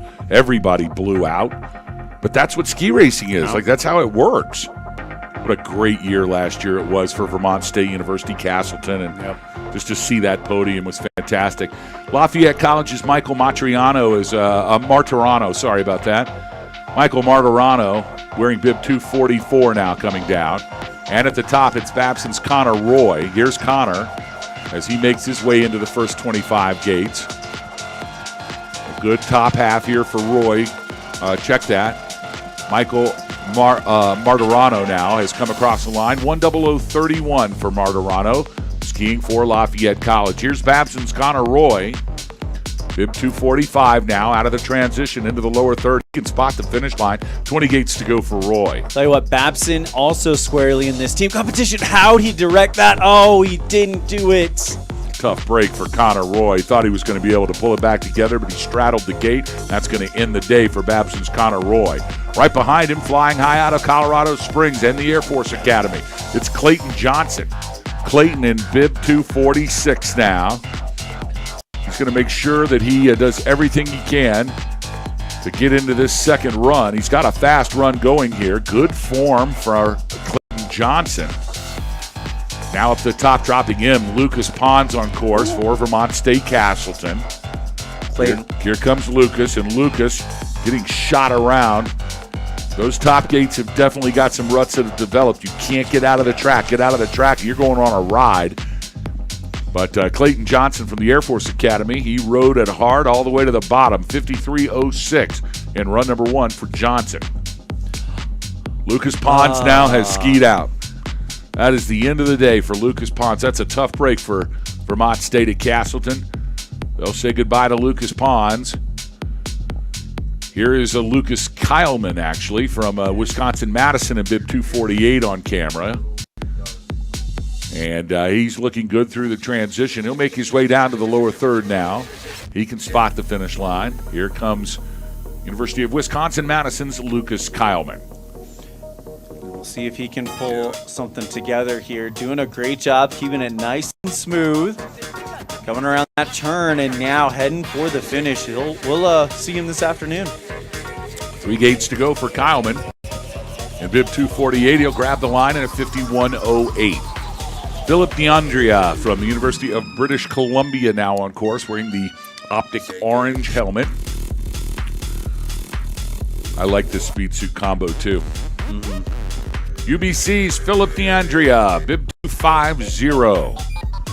And he's now followed by the University of Connecticut, Adam Gartner. Gartner in bib 251 now, letting it all hang out at the top half. Well, he's on a wild ride already. Meanwhile, safely in is Philip DeAndrea from British Columbia with a time of 51.17. The Husky, Adam Gartner, now was able to navigate the center section. We'll see him come down here into the lower third. Oh, and that's all it took. Get out of the track, and that's the end of your day. It literally is that simple right now. That's what happens when it gets snowy. They have to scrape so much snow out of the middle of the track that it develops the rut just because of the scrape.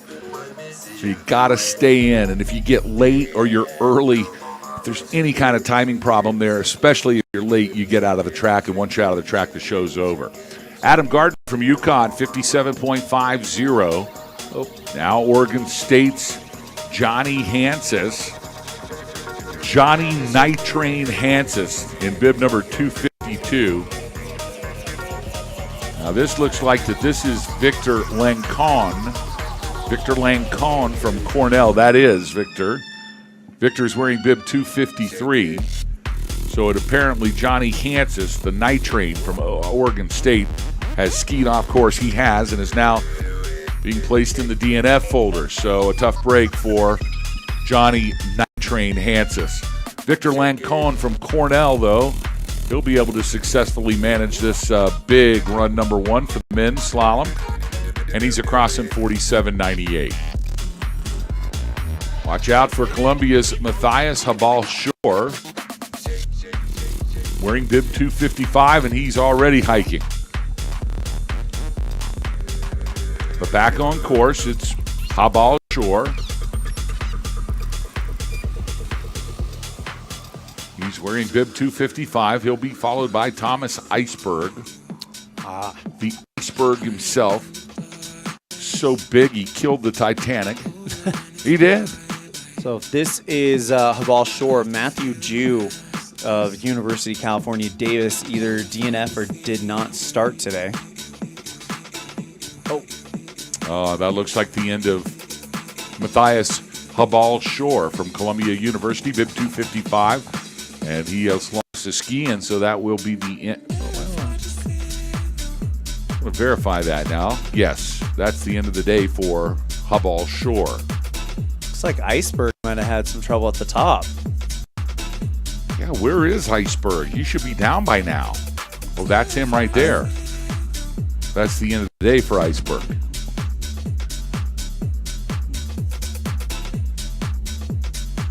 Jackson Knobloch now on course from Clarkson.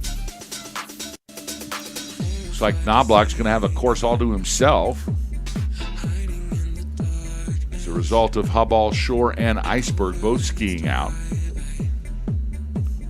A little bit of a wild ride as you come over the top of that transition, especially if you're in the back seat a little bit. It's kind of like that tester. It tells you if you need to get forward a little bit more.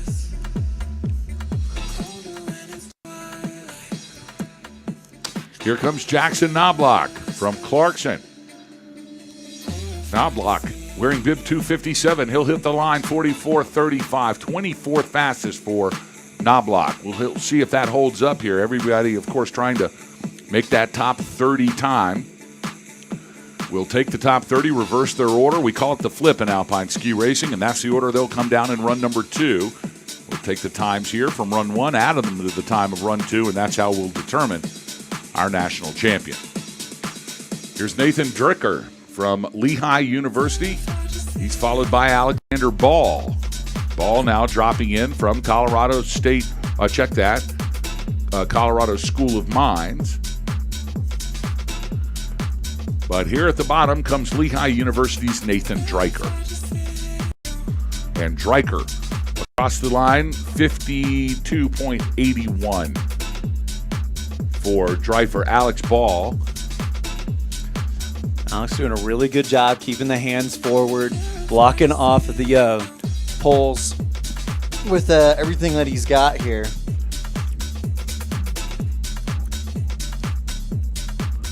And after him, it looks like Noah Manning of the Colgate Colleges next on the start list. To Claremont College. Claremont Colleges, excuse me. That's what you meant. Across the line, that is Alexander Ball from the School of Mines. 53.07 is the time. Now Noah Manning. He'll be next. And it starts to snow again and fog again. Just wait about 5 minutes and you'll see a whole nother weather pattern here. We had blue sky this morning when we first got here. It was amazing. We looked at it and then all of a sudden, because we saw the forecast, we knew this was coming. Hence us running both of the ladies and the men's races today on the same day. We're worried about snowfall overnight and tomorrow. And this is the way we can make sure we landed both of those events and hand out the hardware. We'll do it all tonight. Hope you'll join us down in downtown Bend at the River House Convention Center. Awards starting probably around 5 or 5:30 today. I would think it can't be that usually 4:30 time, but we'll do it as fast as we can. Got to make sure we get rid of or get completed here. Across the line, it's Karim Hamana from St. Olaf with a 47.57. Anthony Matusik from Syracuse in bib 263 now is on course. Michigan State University's Michael Benevigna in bib 264. There he is. But at the bottom, Anthony Matusik from Syracuse University. 2 gates to go. He'll grab the stripe with a time of 47.75 for the Orangeman, Anthony Matusik. Michael Benevigna from Michigan State University now through the transition. He'll be making his way into the lower third. 20 gates to go for Benevigna. One thing to kind of comment on is as the visibility tends to shift the direction it's going to become a little bit harder for those skiers to keep in the track because you're going to experience flat light conditions. It makes it a little bit more difficult. Here is the University of Massachusetts, Gordon Hatcher.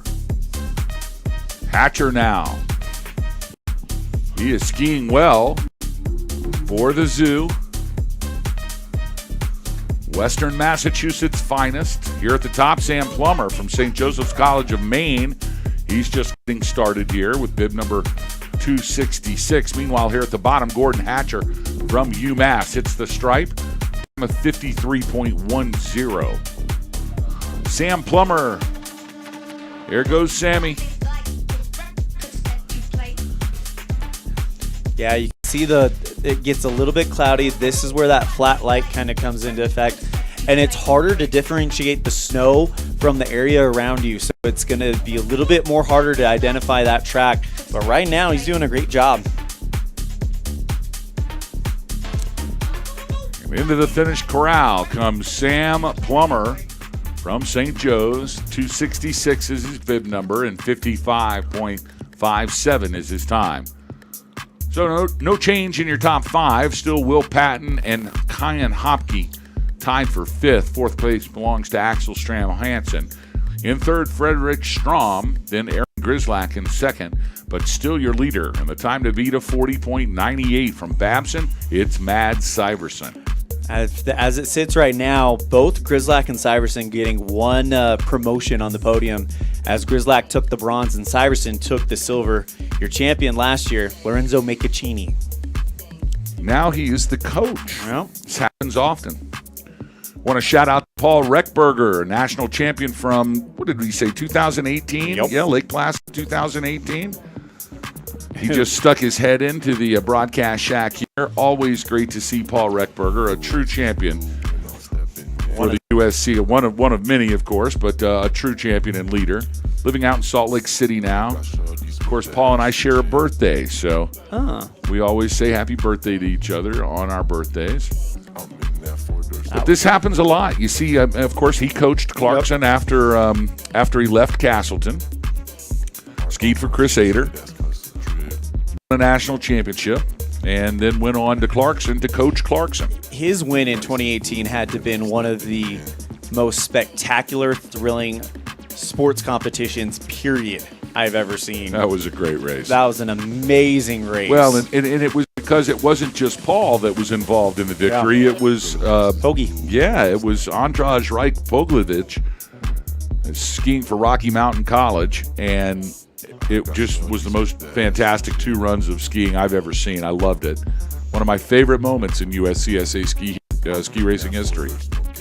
Yours too, probably. Oh, yeah. And then you can't talk about Reckberger without talking about his bronze medal the next year in Jackson when Adrian Romberg ended up winning the national title. Again, down goes Poglovich. Yep. Andraj Reich Poglovich, one of the greatest skiers we've ever had at the USCSA. He's the most aggressive skier we've ever seen. He was ahead by 2 seconds after run number 1. And instead, he could have just sat on it. He could have just skied a Sunday ski, and he would have won a national championship. He has no idea what that is. Mm-hmm. All he could do is just let it all hang out. And he crashed, skied out, and it gave the championship to someone else. But I've never in my life met a hungrier kid, and he was one of the funnest ski racers to ever watch. I talk to him every now and then, too. Back to live action here. It's Lake Lindelof from University of Maine Farmington in bib 267. And Lake with a good top half now. He'll make his way into the bottom. Skiing well here and aggressively. This is a good run here for Lake Lindelof. Maine Farmington could use a good time out of Lindelof. They're going to get it, too. And no shortage of speed here in the bottom half for Lake Lindelof in the University of Maine Farmington. And across the stripe, 55-50. Check that. We're going to see how he comes in here. Waiting for our... There we go. 46.52 for Lake Lindelof. Now Castleton's Nate Hazen in bib 268. We see him making his way into the final 15, 20 gates. Diego Navarro is coming out of the start shack, but not before Northern Michigan sends Anthony Petkoff. Here's Petkoff. And MU would like to see a good time from him. Meanwhile, at the bottom, Nate Hazen from Castleton is across in 45.60. Northern Michigan University's Anthony Petkoff now on your screen. Yeah, Northern Michigan University, thanks to Aaron Grizzlack, they got a big podium last year, finished in second. Oh, fortunately, come around that gate, get in the back seat, and fall down. It's going to be a tough break there for Northern Michigan. You know, we talked about it in the Giant Slalom, and it's worth repeating, Elin. Going down is not a sign of failure. Nope. It is a sign of I'm going to ski as fast as I can. I'm going to get out of my comfort zone because it matters, because I care, because I want to contribute to my team. I want to do the best I can do. And all crashing is in ski racing is having a little bit too much guts is what it is. And there's a great fine balance between not enough guts and too much guts. And the people who find that perfect medium between the two are the ones that typically stand on the top of podiums for ski races. Yep. And so when someone crashes in a ski race, especially a fast skier, they're just that close to winning the ski race. They really are. They're that close to it. And so you have to have the utmost respect for them. And they didn't lose anything when they crashed. What they did was they won. They gained the knowledge of where the line is. And they get closer and closer and closer to that line. And there's two ways you can approach the line. You can approach it from the low side and push yourself further and further, or you can approach it from the high side where you have to peel it off. And the only way you can ever learn where that line is to blow up. You got to cross it. You got to blow up. And so it's really a badge of honor is what it is, and a badge of courage. At least Boss Hogg thinks that's what it is. I'll second that. Caleb Unger from Rocky Mountain College now. Into your screen, into the lower half comes Unger in bib number 271. The Air Force Academy's Noah Kirby now on course. High atop, here's Kirby. He's pushed off. He's 10 gates in.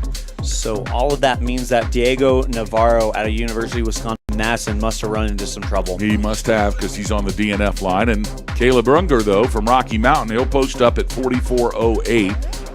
So Rocky Mountain, I think, has posted all of their skiers so far. They've not lost a one. And you can bet that is strategic as well. Somebody said, hey, we're going to make sure everybody finishes this race. And if you don't finish, then Jerry's not going to feed you tonight. Just hitchhike back to Billings. Did Reckberger say he hitchhiked here? That's what he said. Yeah. His car broke down, and so he hitchhiked with his girlfriend. We got to find out more about that. Here at the bottom, it's Noah Kirby from the Air Force Academy. 53.96 from Kirby.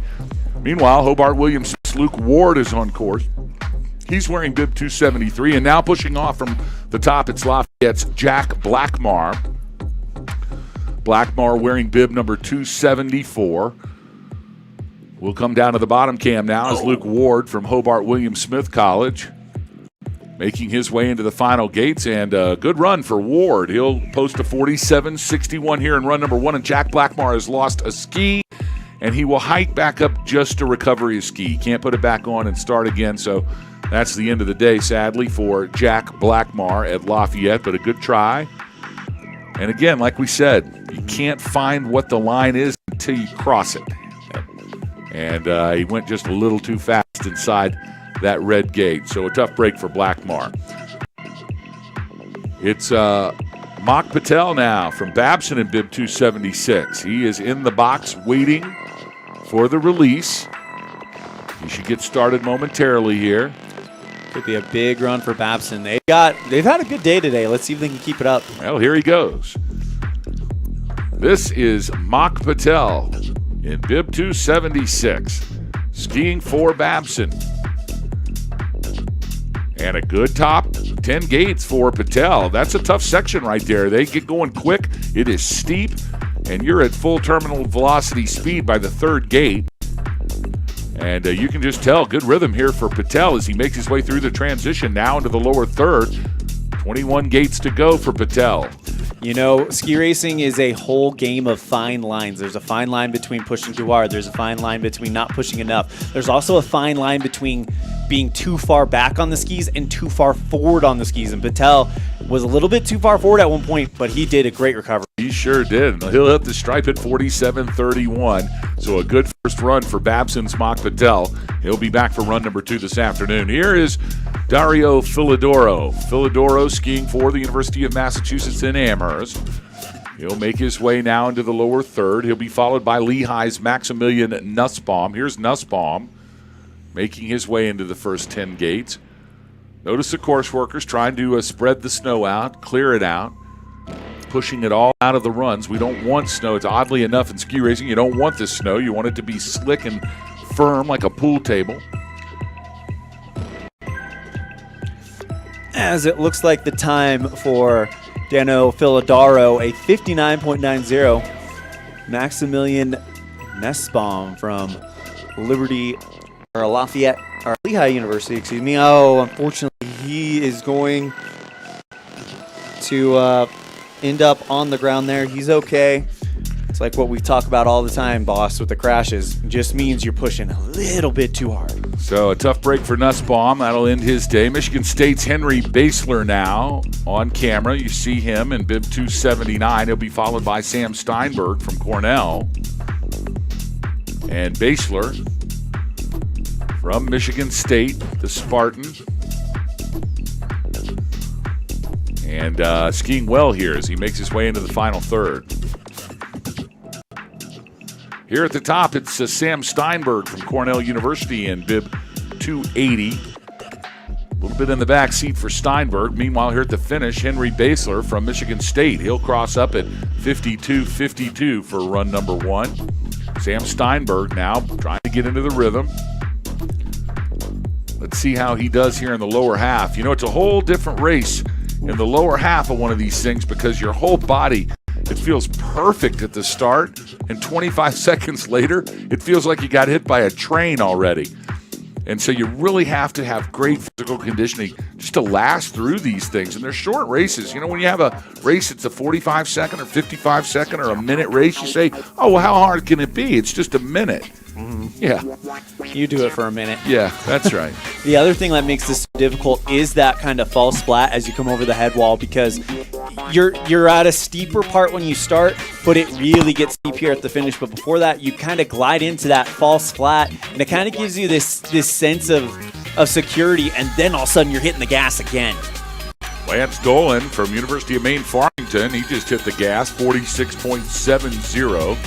So a good safe run for Dolan for University of Maine Farmington. Now it's Charleston Harbath. Harbath skiing for St. Olaf at bib 282.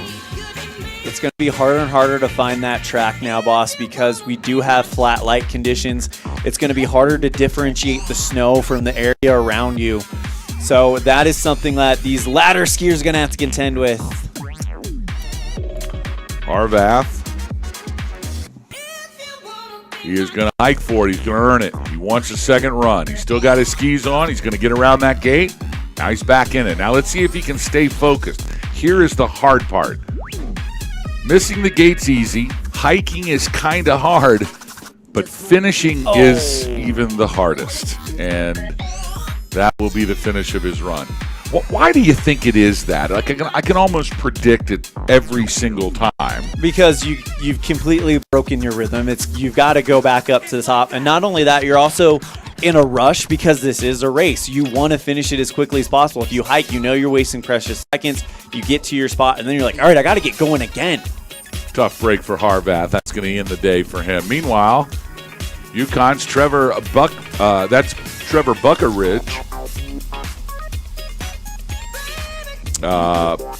Trevor Buckeridge from University of Connecticut, 50.45 for Buckeridge. Owen Pethick from St. Joseph's College of Maine. Now into your picture. He'll be followed by Clarkson's that's Aristotle Ninos. That is a cool name. Here's Aristotle. And here is Owen Pethick. Pethick from St. Joe's, 54.80 for Pethick. don't think we saw Aristotle in the GS. This is his only event he qualified here at Nationals. That's exactly right. We did not see him in the GS. So let's see how Aristotle Ninos from Clarkson can manage this extremely challenging Thunderbird Trail here at Mount Bachelor. Meanwhile, here at the finish, he's going to hike. He's going to get the last gate. You cannot not hike with 3 gates to go. He's going to get it, and he's going to earn run number 2 as a result of it. So a tough break here for Clarkson's Aristotle Ninos, but a gutsy hike there at the end, and he'll earn run number 2. This is Bradley Babbage from the Cavaliers of Charlottesville and the University of Virginia. Now at the top of the halfway mark comes Babbage. Meanwhile, at the top of the run, University of British Columbia's Sam Agerskoff in bib 288. He is skiing well here in the top half. But down at the bottom, Bradley Babbage from UVA. He can spot the finish line. 3 to go for Babbage. You know, this is such a unique mountain. I'll talk about the visibility factor in a minute. And Babbage, he'll hit the stripe in 107.29. Now British Columbia's Sam Agerskoff. You know, boss, when you start a race, usually the visibility is toughest at the beginning. You don't think about it getting tougher at the finish, and that's what we seem to have here today. That is Rory Beals hitting a gate from the Claremont Colleges, and that's going to probably end the day for Beals. It is. He's lost a ski, and so he'll go back and pick up the ski and ski off of course. We'll hold the course. Tough break for Rory Beals. Columbia's Drew Neff now getting ready to come. Just about 8 more racers here in run number 1 of this men's national champion slalom. Glad you're with us on the broadcast network. Boss Hogg and Elon Olive on the call for you as we watch Drew Neff from Columbia University come out of the start box. Columbia University bringing a very strong team here to nationals. Neff, he was one of those guys that had a pretty good run in the GS yesterday. We'll see what he puts together today, but he's doing a great job staying close to the gates, walking them away with the poles, just basic slalom technique here.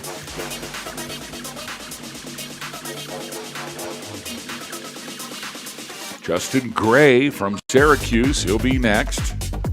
Meanwhile, Neff making his way out of the transition. He can spot the finish corral now, about 20 gates to go for Drew Neff. Here is Justin Gray from Syracuse, the Orangeman in bib 291. And he has been on a wild ride already. But at the bottom and successfully into the finish corral, it is Drew Neff with a time of 56.43. Take a look at this. You want to talk about somebody having fun on a pair of skis? It's Justin Gray. He says, I'm going to get some today. And Justin Gray is, we talk about the line and pushing the line. He is definitely right on the line right now. Let's cheer him on and hope he gets through, and he will get through. What a good run there for Syracuse's Justin Gray and a time of 49.87. Here is Jack Logan in bib 300 from the Colorado School of Mines. Have you ever seen that before? I have never seen a bib 300. So does that mean Alex Kuntz is a DNF or did not start today? It does not appear that Kuntz is on the DNF list, so he may have been a DNS. Okay. That is a do not start versus a DNF, which is a do not finish, versus a DFL, which is something completely different. Back to live action, Jack Logan from Colorado School of Mines. Now making his way into the final 15 gates comes Logan. He'll be followed by now Mitchell Atwood from Oregon State University. There is Mitchell. And Mitchell, of course, was the one responsible for starting this whole thing in Corvallis. You know, isn't that a great story? I mean, I just think it's fantastic. We'll tell it in just a second as we watch Jack Logan from Colorado School of Mines. He'll hit the stripe with a 1:15.09. No, Mitchell Atwood said, I want to have a ski team at college. Yep. So he called the USCSA, and we helped him start one. And now how many kids do they have here? And they've made a national championships. And they made it as a team, and that's you have to earn your way here. You don't just get to show up. Yeah. And Atwood, great job starting this, and we hope to see it continue after his college career. He was a senior, so we hope to see the legacy of Mitch Atwood for a long time to come. One day, Oregon State is going to come to the USCSA National Championships. They're going to win a title, Yep. and they're going to remember the day that Mitchell Atwood started that ski team and that program, and that is what I'm talking about.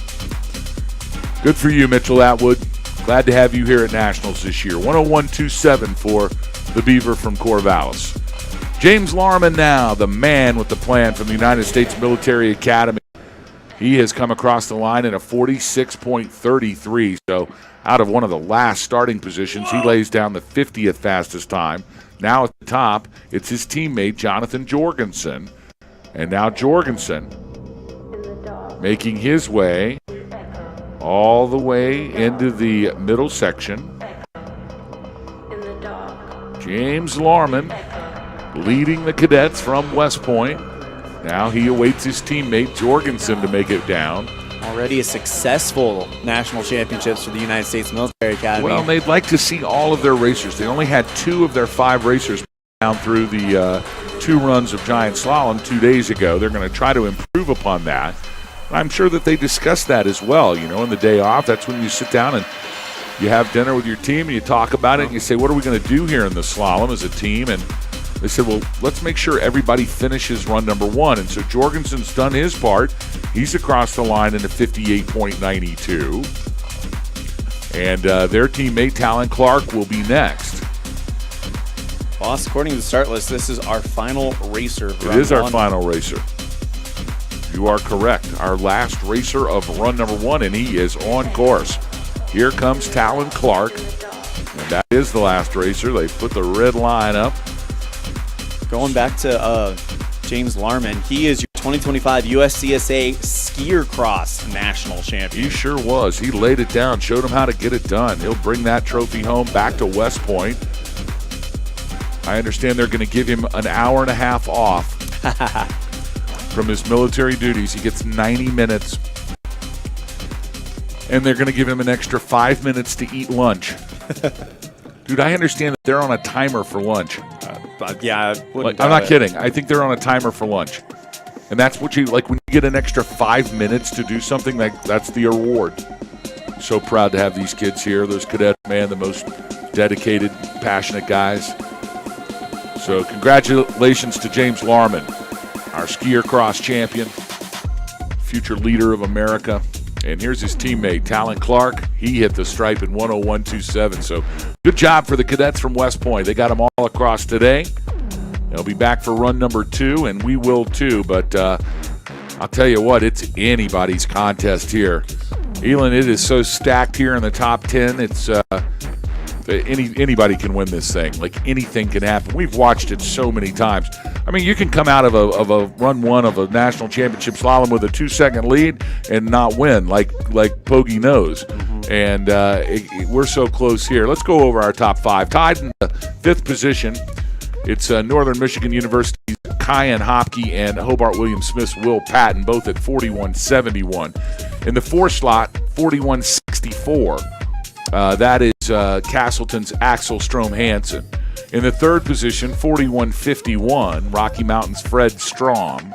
In 2nd, 41.46 from Northern Michigan, Aaron Grislak. And your leader at 40.98, Babson's Mads Syverson. I mean, Syverson's going to have to come out here and get it done here in run number 2 because he has got some hungry competition. And look at the spread out of the schools here. Babson, Northern Michigan, Rocky Mountain, Castleton, Hobart Williams Smith. Anybody's race here in run 2. We need to find out if Northern Michigan has ever won. We know they've been on the podium, but we need to find out if they've ever won a national championship because they look like they've got a legit shot to do that today. That's going to do it for run number 1 for both the ladies and the men. We're going to take about a 45-minute break here. They will reset the course for both the ladies and the men. They will give the racers an opportunity to inspect the course, and as soon as that, they will send racer number 1 down in run 2 for the ladies, and then we'll be back for run 2 with the men. So a huge day of ski racing here for you on the broadcast network. Sit tight, enjoy. We're going to take about a 45-minute break here to collect ourselves in the broadcast booth, and we'll be back to bring you the exciting conclusion and run number 2 of the ladies and men's USCSA National Championship Slalom right here from Mount Bachelor in Central Oregon and the Thunderbird Trail. On behalf of my upper cameraman, that is Matty Iverson, giving us the good shots from high atop this run. Downstairs, it is my man, Tim Devlin. Of course, on the board, JP, Mr. Pridgeon from Miami, and my broadcast partner, he's Elon Olive. I'm Boss Hog saying so long, everybody.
Bringing home that much-needed bronze medal. The day belongs to Laura Carlson.